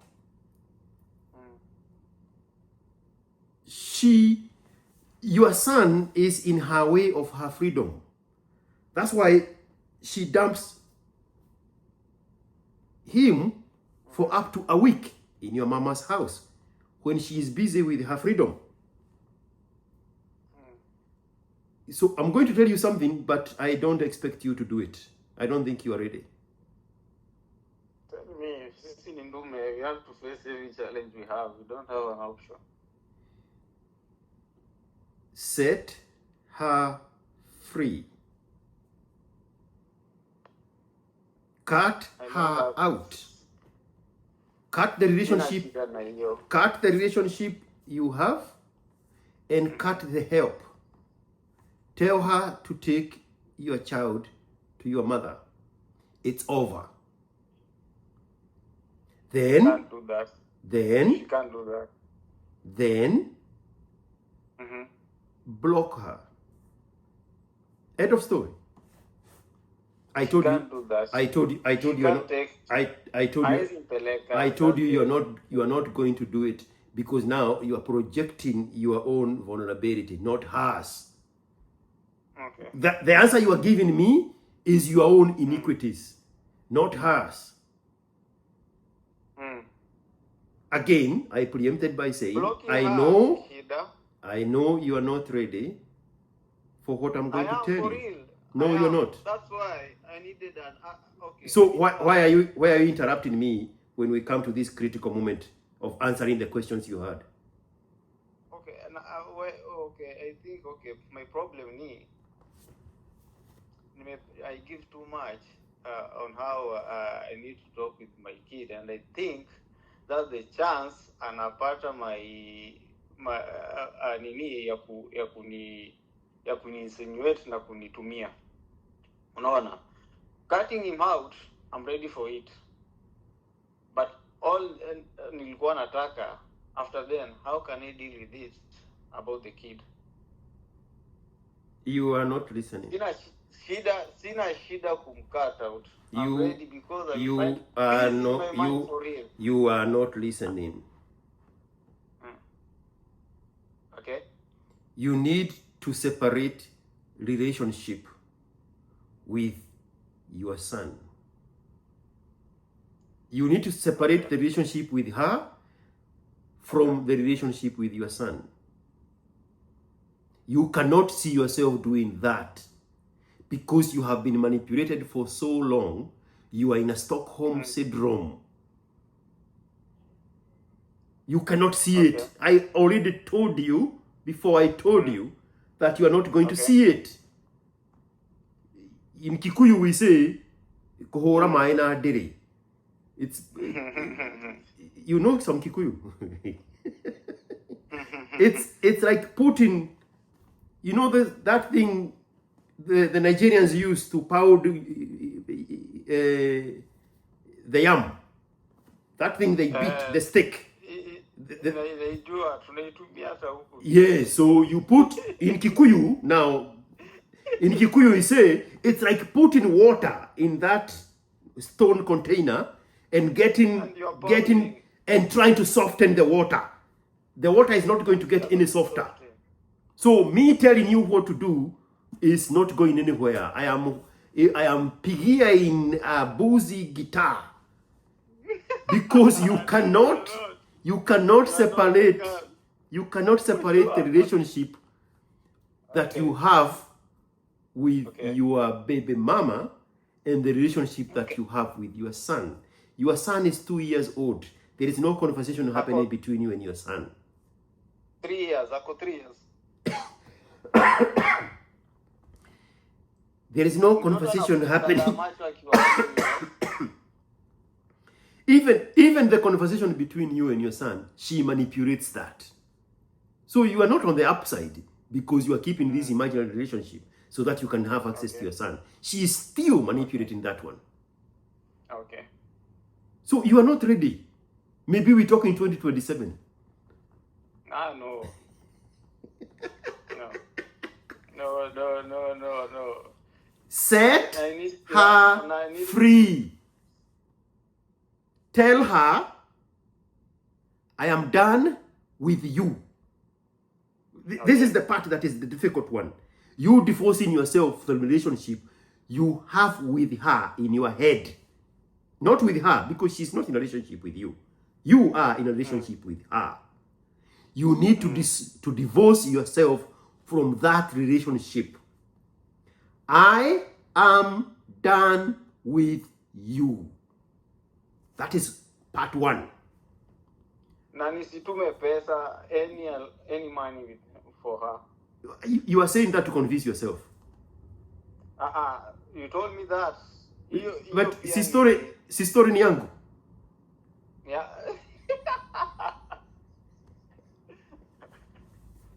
Oh my gosh. I am not telling you something I have not done. I'm 53 years old. I'm 53 years old. Been there, done that. I'm talking to myself here, in case you have not noticed.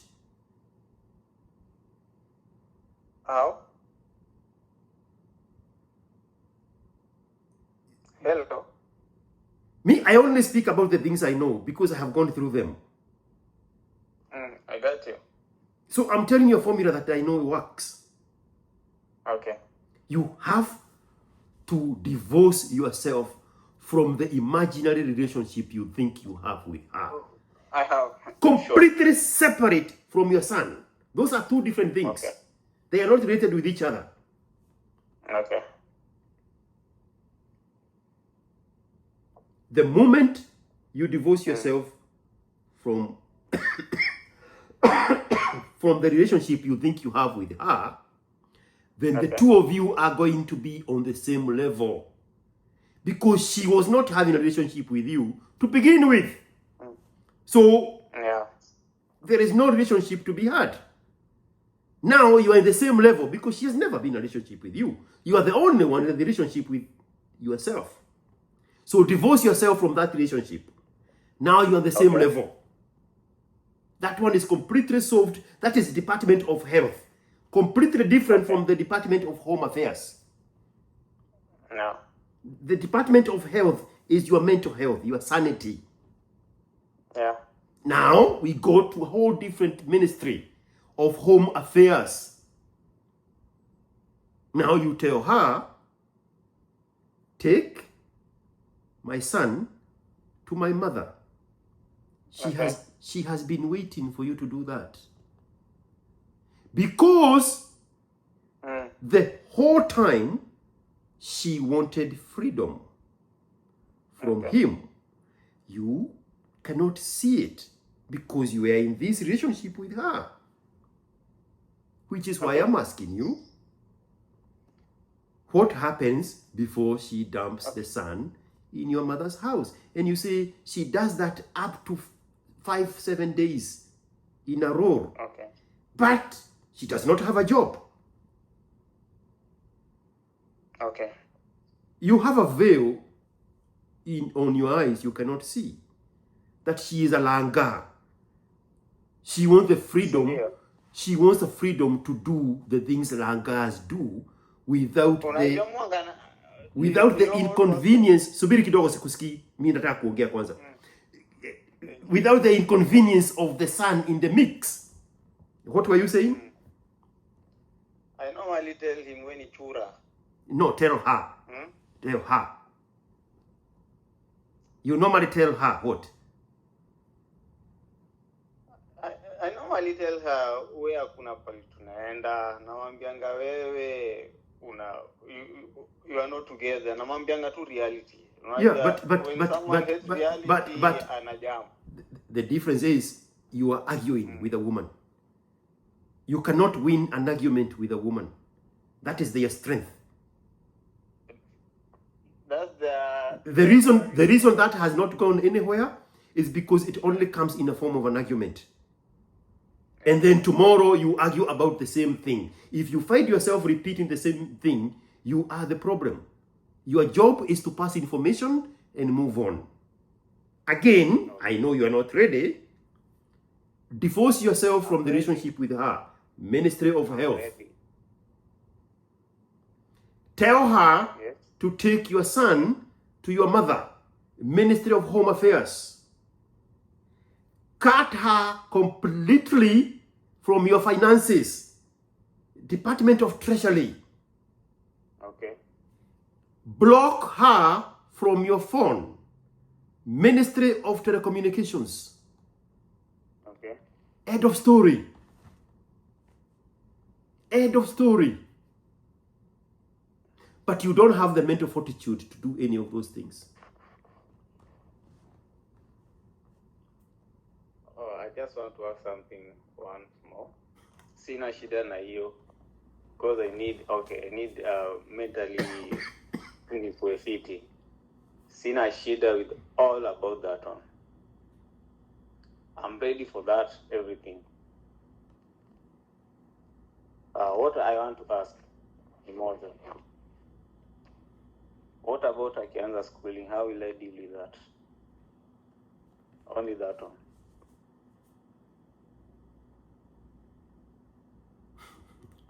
Amanda onekana deadbeat. I don't even Why are you carrying women labels? Only that. Deadbeat is a feminist label. Deadbeat is a feminist label. Why is that coming out of your mouth? Meaning, supporting my kid. Only that one. How old is your kid? How can I support? How old is your kid? How can I support? Huh? How old is your kid? I've got 3 years. I'm just not. When are they going to go to school? By next year. Which we are in the month of August 2025. To go August, yeah. So school is what? January? Yeah, okay. January, February. That's what I'm checking on. Okay. So can you just listen to me for 30 seconds? I got you.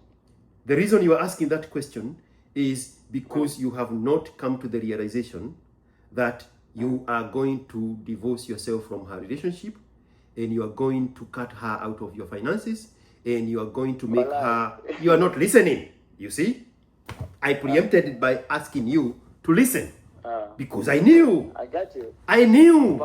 This is where your problem is. I am horaing my with dere.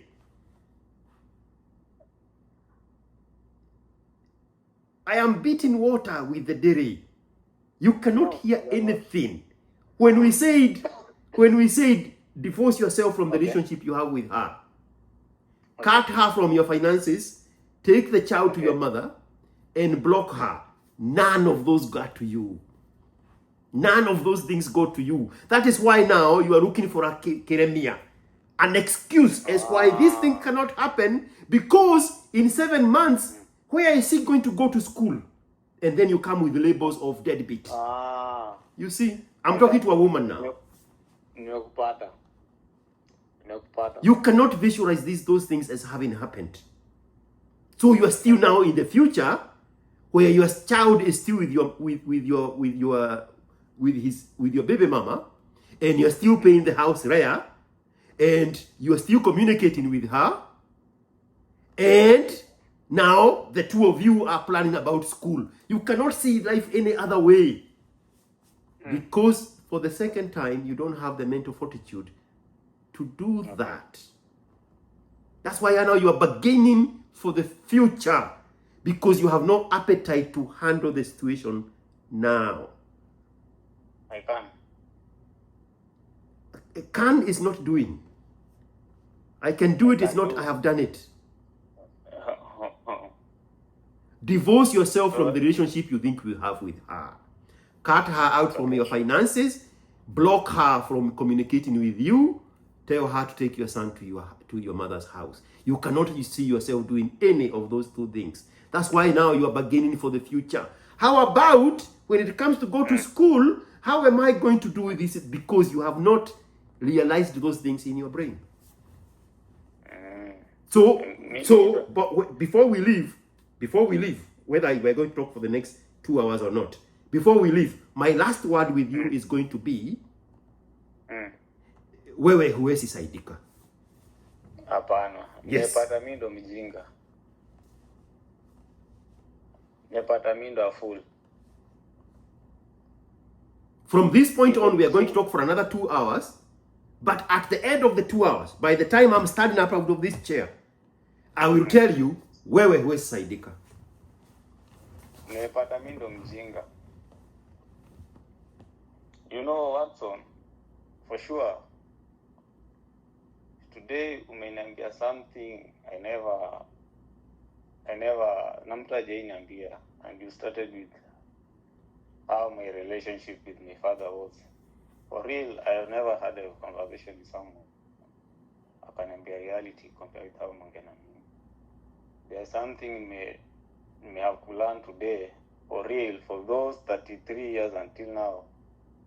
Kuna vitu zingine even my mom or my relatives wala wakinijua hata even my mom wala karibu na mimi wajaniambia, compared with how niongea na wewe.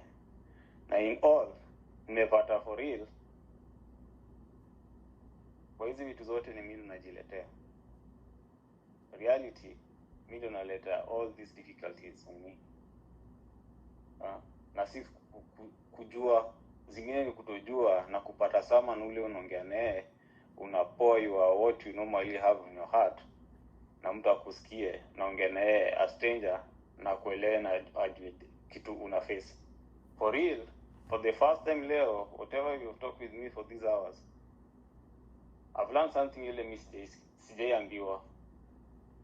In a bad way, in a good way, but you pour it how it is upon me ndo nione vile iko ni ukweli yenyewe, unakuja na ile yenyewe.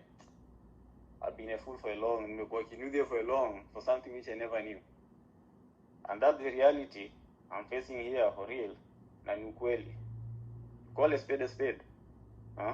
Na ina reality.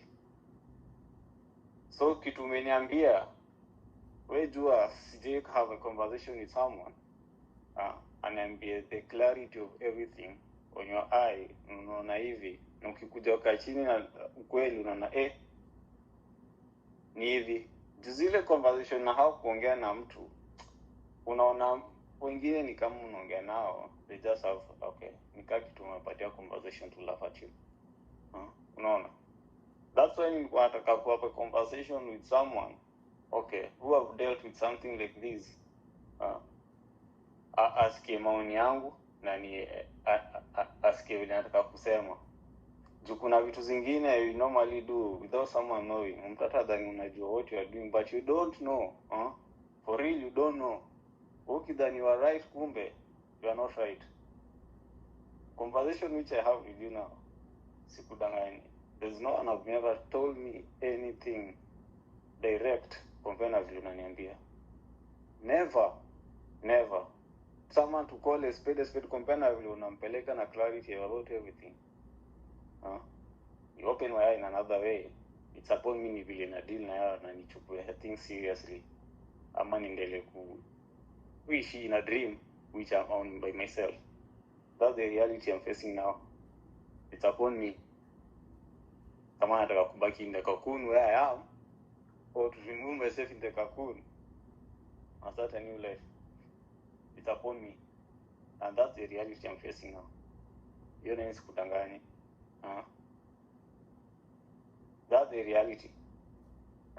I've never had a conversation na mtu hivi akanipeleka na rada compare na vile unaniambia. And for real, starting kuongea na wewe about umeniambia starting with my dad, how the conversation umepatia, and I just give you a glimpse, but compare na vile unaitoa enyewe unajua you are talking, and then the more you are talking nafikiri enyewe, why have I done something like this? Mbona niko hivi? Unaona? Napata all of the things you are saying, zingine mimi ndo niko na roho ingine hard towards, okay, starting from my family, okay, starting from my dad, because I don't know what I end up with them. Unaona? Okay, na ukweli this thing follows me up with my kid too. Compare to vile umeongea. That the reality inakuja kuni hit back, the more you are talking to me more inani hit back, and I find the clear way through my eyes for real.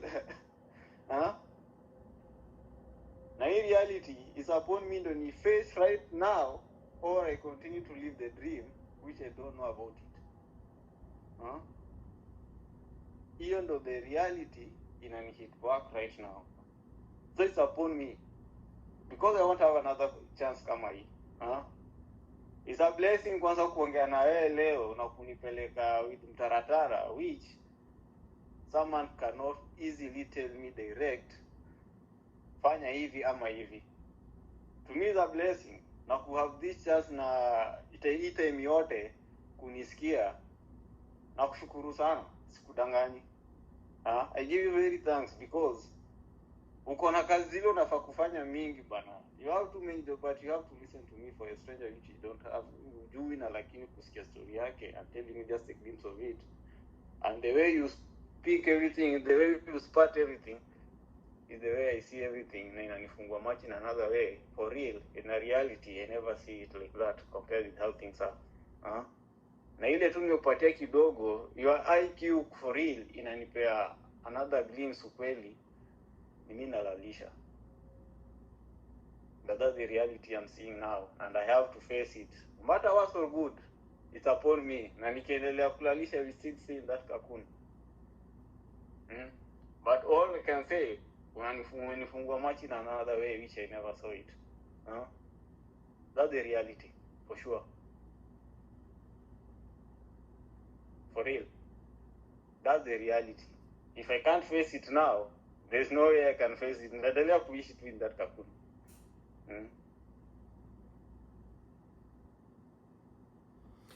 Hello. Put your life in order. Your son's life and future depends on that. That's it. Yeah.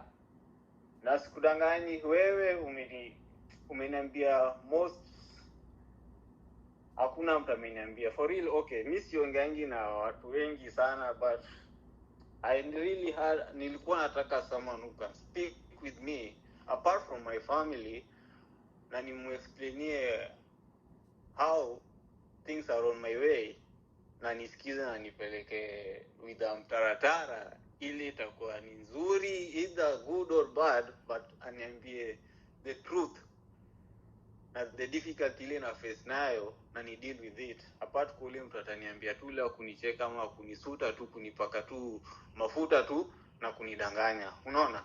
And that reality you told me for real, umeniambia, and you've not started just only na ile issue nimekuambia about someone ule ako na mtoto wangu. These things nimeona nimesikia imeanza sasa, imeanza na mimi compared with how me and my father we correlate, for real. And that's the reality. It opened my eye on that way. sioni tu na hapa inaanza na mimi na vile mimi na correlate with my father, and that thing goes on, and that's how I take it, for sure. For sure. What you said, umebonga reality. It's me on how I can deal with it. You already vitu ni mbaya tu already. Na nikitaka ziendelee mbaya, mimi ndaishi tu hivi ikiwa tu mbaya. Na ndakuwa tu na hiyo chuki, ama ndakuwa tu na siri nyingine sijui pale inanitoka. Now, so as long as things are not going good, even your things won't prosper very well. That's what I can say, for sure.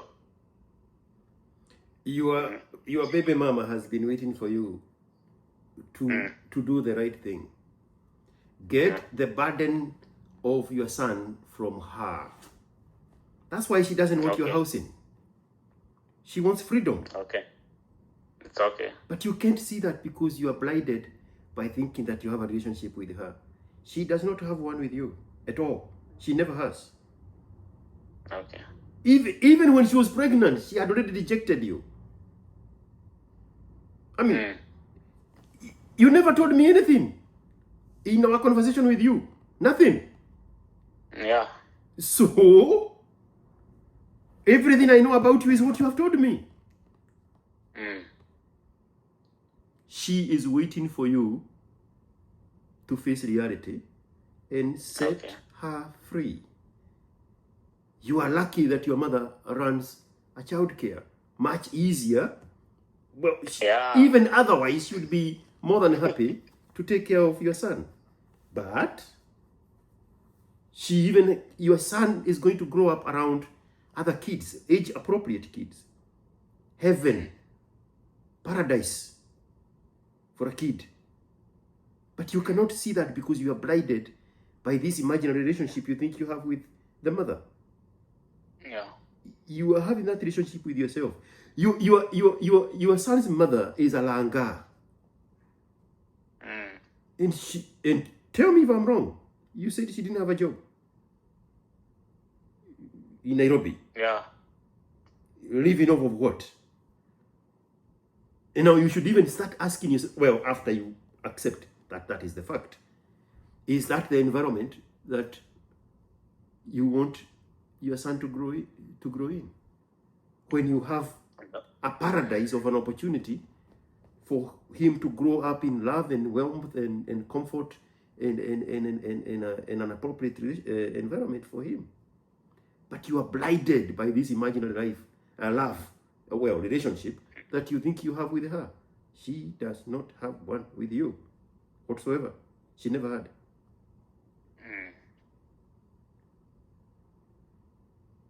For sure. Kazi kwako, bro. Mimi sio wenu. Kazi kwangu. Mimi sio wenu. Kazi kwangu. Kazi kwangu, si ati nini. That's the reality. Kazi kwangu. Okay? Yeah. Nakupata. You have a huge vantage point. Of all the people who are in the diaspora, you are in the best country. All the hardships are uniform. So the hardship that you are going through, whether it's harsh weather or whatever, they all equals out to zero. They all zero out. Of all the people in the diaspora, you are in the best country because of the exchange rate of the currency. But at the very beginning, you could not even see that because your mind, you are not in the frame of mind where you get to appreciate your blessings and count them to your advantage. You are seeing other things. Just shift back into your frame. Okay. And appreciate the little moments. Appreciate greatly the vantage point of being in Kuwait. There are people who are in Thailand. The exchange rate of the Thai money versus the Kenya shillings is laughable. And Iko high. hey, let's find out right now. So that you can understand. Thailand. Compare now.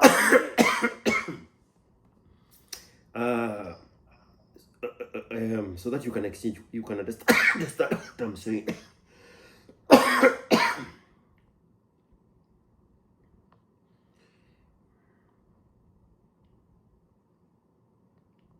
Compare with Kuwait or Kenya. Kenya, bro. See, the end point is Kenya. Yeah.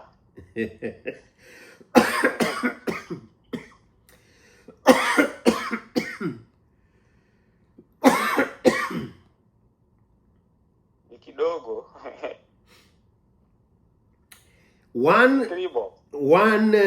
whatever the name of the currency is THB. Whatever the full name of that is 4 shillings. 4 shillings. US is 400 plus. 424 now the rate imepanda kutoka jana is 424. And at the very beginning of this conversation, you were trivializing that. There are people in in Thailand that are slaving there for 4 shillings. 4 shillings. It's a blessing on my side. Japanese yen zeroes out to Kenya shilling. 1 Japanese yen is 1 Kenya shilling. Sijui kama unaelewa ile kitu mimi nasema.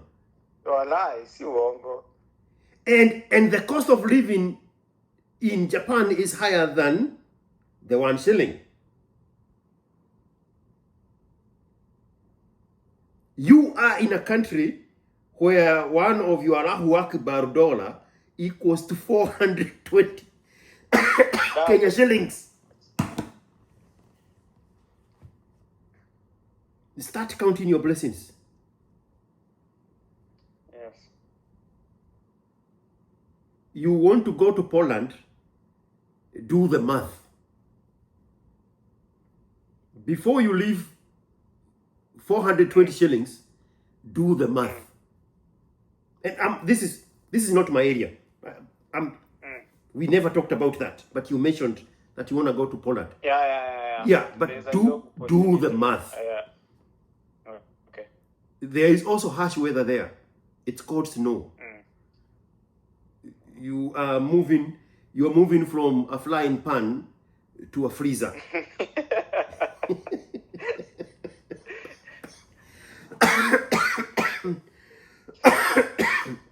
Unaelewa? Sasa uko ni baridi tena. You want soft life like a woman. Ambassador of soft life. Oh, hakuna soft life kwa wanaume.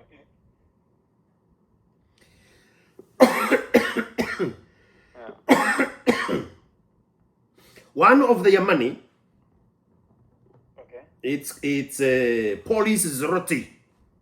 It's PLN. Is 35 shillings. Less than 10%. Less than 10%. 8.5% of your Allahu Akbar shilling. 420 of those. 35 shillings. In an Eastern European, again, this conversation did not happen. In an Eastern European country that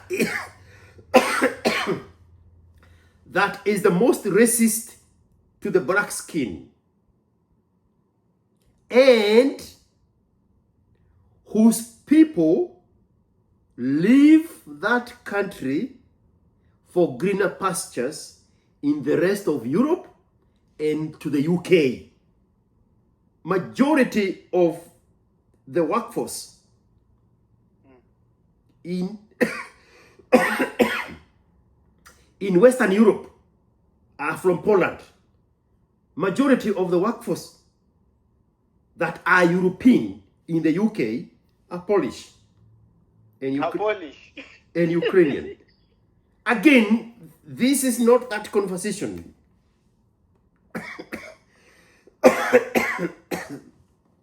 Unaelewa? Nakuelewa.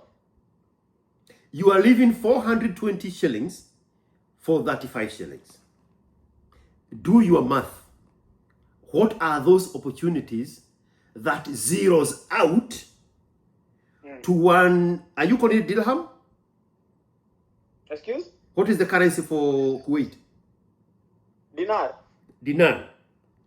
Yeah. So what are those opportunities in Poland that are so great to a factor of 125%? No, not percent, times. So that they can zero out to 1 dirham. That whatever effort, whatever input you are putting to get 1 dirham, 420 shillings, is equals to the same input for you to get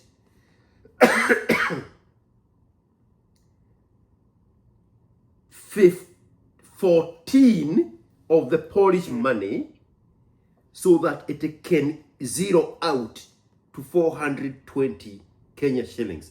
Sijui kama unaelewa. Nakupata. I get you. Okay? Yeah. The vantage point of America is,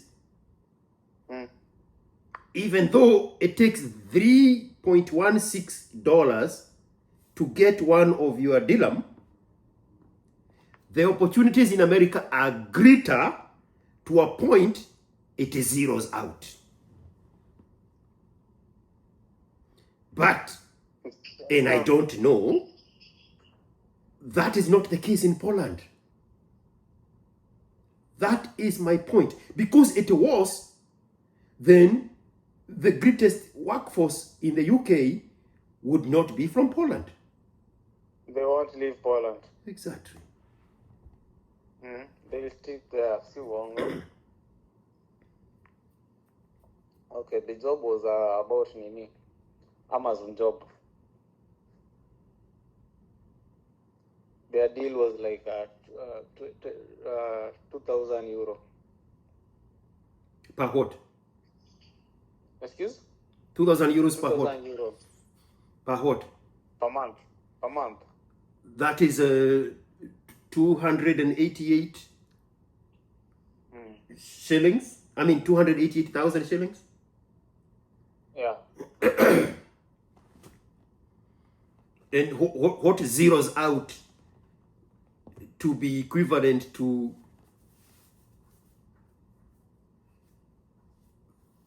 what? 2,000 euros in dirham? How much input do you have to get equivalent of 288,000 Kenya shillings? I'll simplify the math for you. Give me 1 second.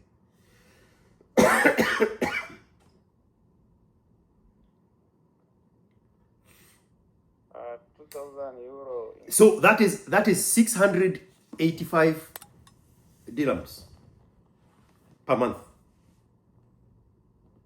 Yeah. Do you make less than that in Kuwait? Kuwait, they normally pay me 150. 150. Yeah. Okay. Now it zeroes out, and then more than some. So that is the mathematics that you need to do. Because the equivalence of 2,000 euro is 685 dirhams.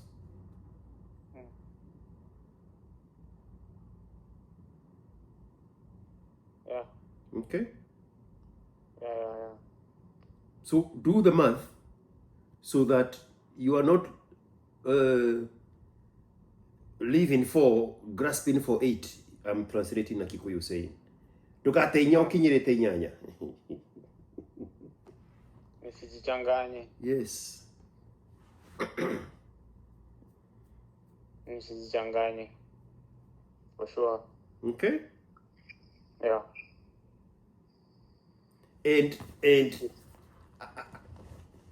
again, this is not that conversation, but are you getting hired directly by an Amazon fulfillment center in Poland, or is this through an agency? And how viable is that? I'm waiting for visa. Okay. I through an agent. The agent is the one who bought us this side first. Huku. Sasa akaona the opportunity in the Europe countries, which amepata job na Amazon. Told us about it. So I'm just waiting to see the visa first, and then I know if I can proceed with the payment. I cannot proceed with the payment without seeing anything. Only that one. So ni ile tulisha apply for the job. We are just waiting for the visa first, and then I see. And what are you going to do? What are you going to do with your current arrangement?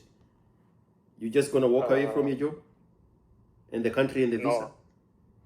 I can't work like that. Okay, kuna law in Kuwait. You cannot leave your work like that. Ni hadi wapatie paperwork, which you can pass it through the airport. Yeah, so until I see it, and then in arrangement UPV, before you leave your work, ni hadi useme 3 months before. More earlier, so that you can leave. And you still on the two-year contract cycle? For this side, contract is 1 year. Renewable. Okay. Yeah. Yeah. So you want to live in good books with them, so that there is a potential future for that country because of the the vantage point of the exchange rate. Okay. Yeah. And then go explore another place and see where those opportunities take you. Yeah. And also find out whether what is expandable in a work permit that is Polish, whether it's applicable to other parts of the European Union. Okay. So that, as you progress, then you're looking for even better opportunities on the western side of Europe. But before you make a move.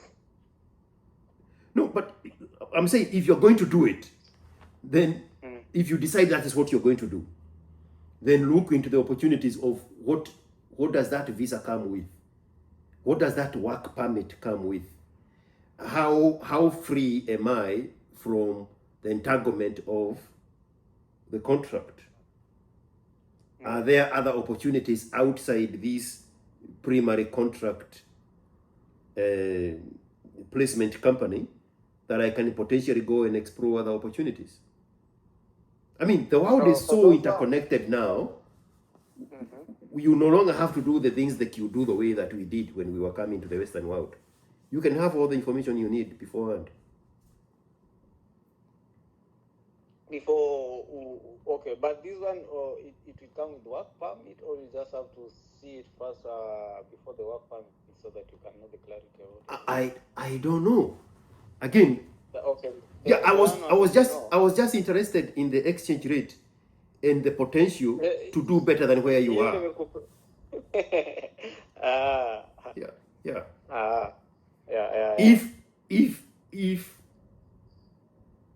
If today is 2001,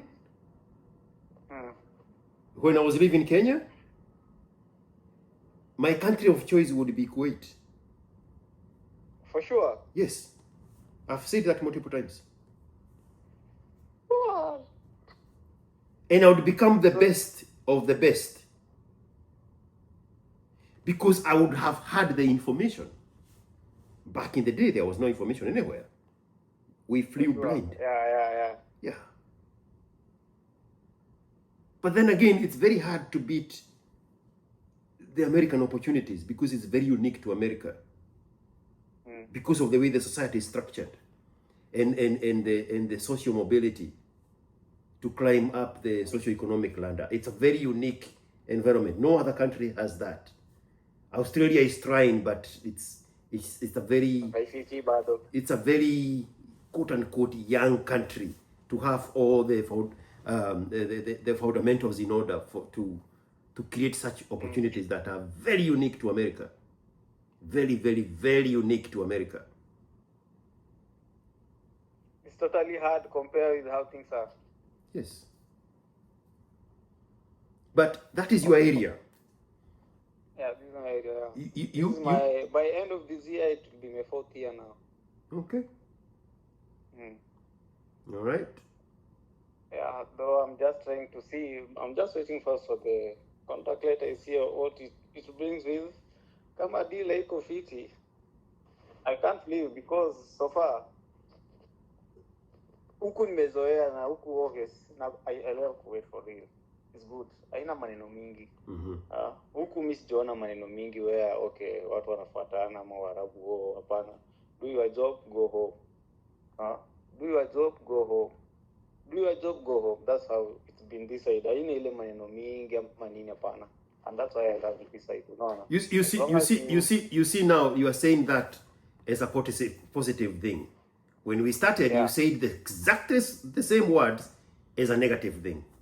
You have improved tremendously. Joto ya huku nae for real persisting it hiyo na sikudanganyi. Joto si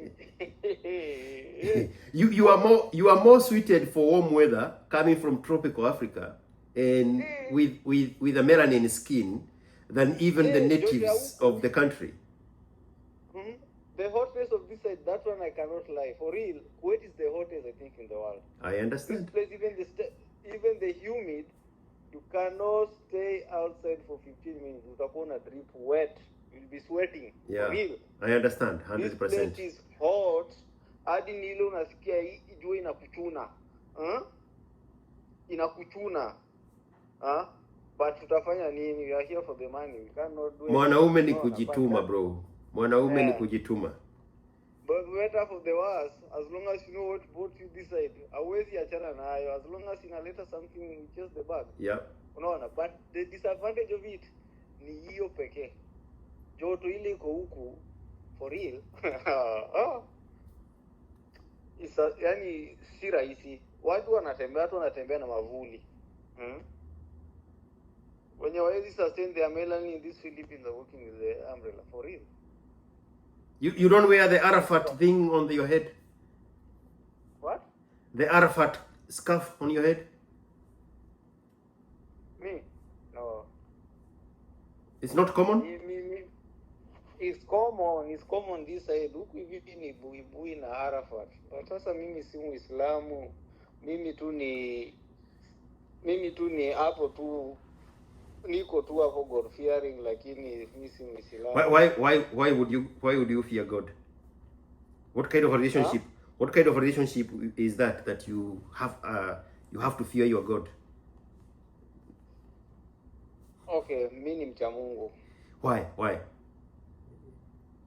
The God is there is no other relationship where one of the person in the relationship fears the other one. There is nothing like God fearing. That is a mumbo jumbo of the African Christian. That's our mentality as Africa. It's the God we have created for ourselves, the image God, the African God, the God that has to be feared. God ako ndani yetu. You have moved away from God fearing. Now God is inside you. You are the one who introduced God fearing. It was just an African saying that is meaningless. For sure. Why would you want a relationship with a God that you fear? What kind of relationship is that? When your God is a wild animal, a crocodile. No. Do you have a picture of that God? It's me. Anyway, are we done here? Nimeshukuru sana by the way, sir. I'm very thankful. Very, very thankful for your time. For real. Okay. For kufind to this time kuongea na mimi nimeshukuru sana. Umeopen my mind. And then I've learned too many things which you have told me. Ni mimi sasa, if I want to stay in the box I am, it's upon me. But everything umefafanua kabisa. na nimeshukuru sana for real. I've been yearning, that's why nimekuwa nikitext kwa Twitter tu until I have to talk to you. I've been watching your YouTube channels. Kama ya jana kuniingia nimeona about how you talk about a woman who was his kid was being anataka kuona his son, but nimekuwa nikiangalia most of them naona, and I needed that chance pia mimi unisikize and you give me that clarity which has been hard to talk with other people ili wanisikize compare with vile vitu zangu ziko, but talking to you I've widened my clarity about everything. Na umenifafanua sana, mimi nashukuru sana. Ni mimi ndo nikitaka kubaki where I am because opportunity all are on my side. Kwanza siko mtaa, niko pali, niko na all the opportunity I wanted. If I want to make my life I can. Na nikitaka kujaribu pia ni mimi mwenyewe pali niko.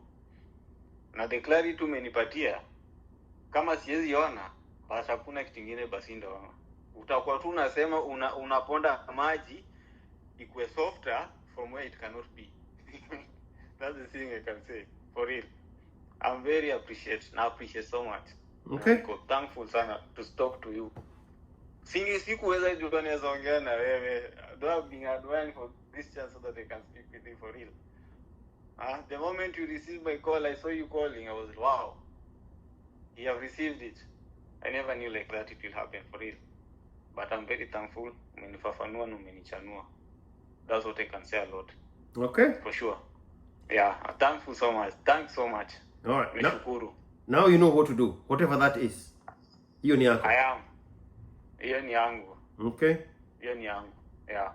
Thanks so much. All right, man. Good luck with everything. Thank you so much. All right. Same. Take care, man.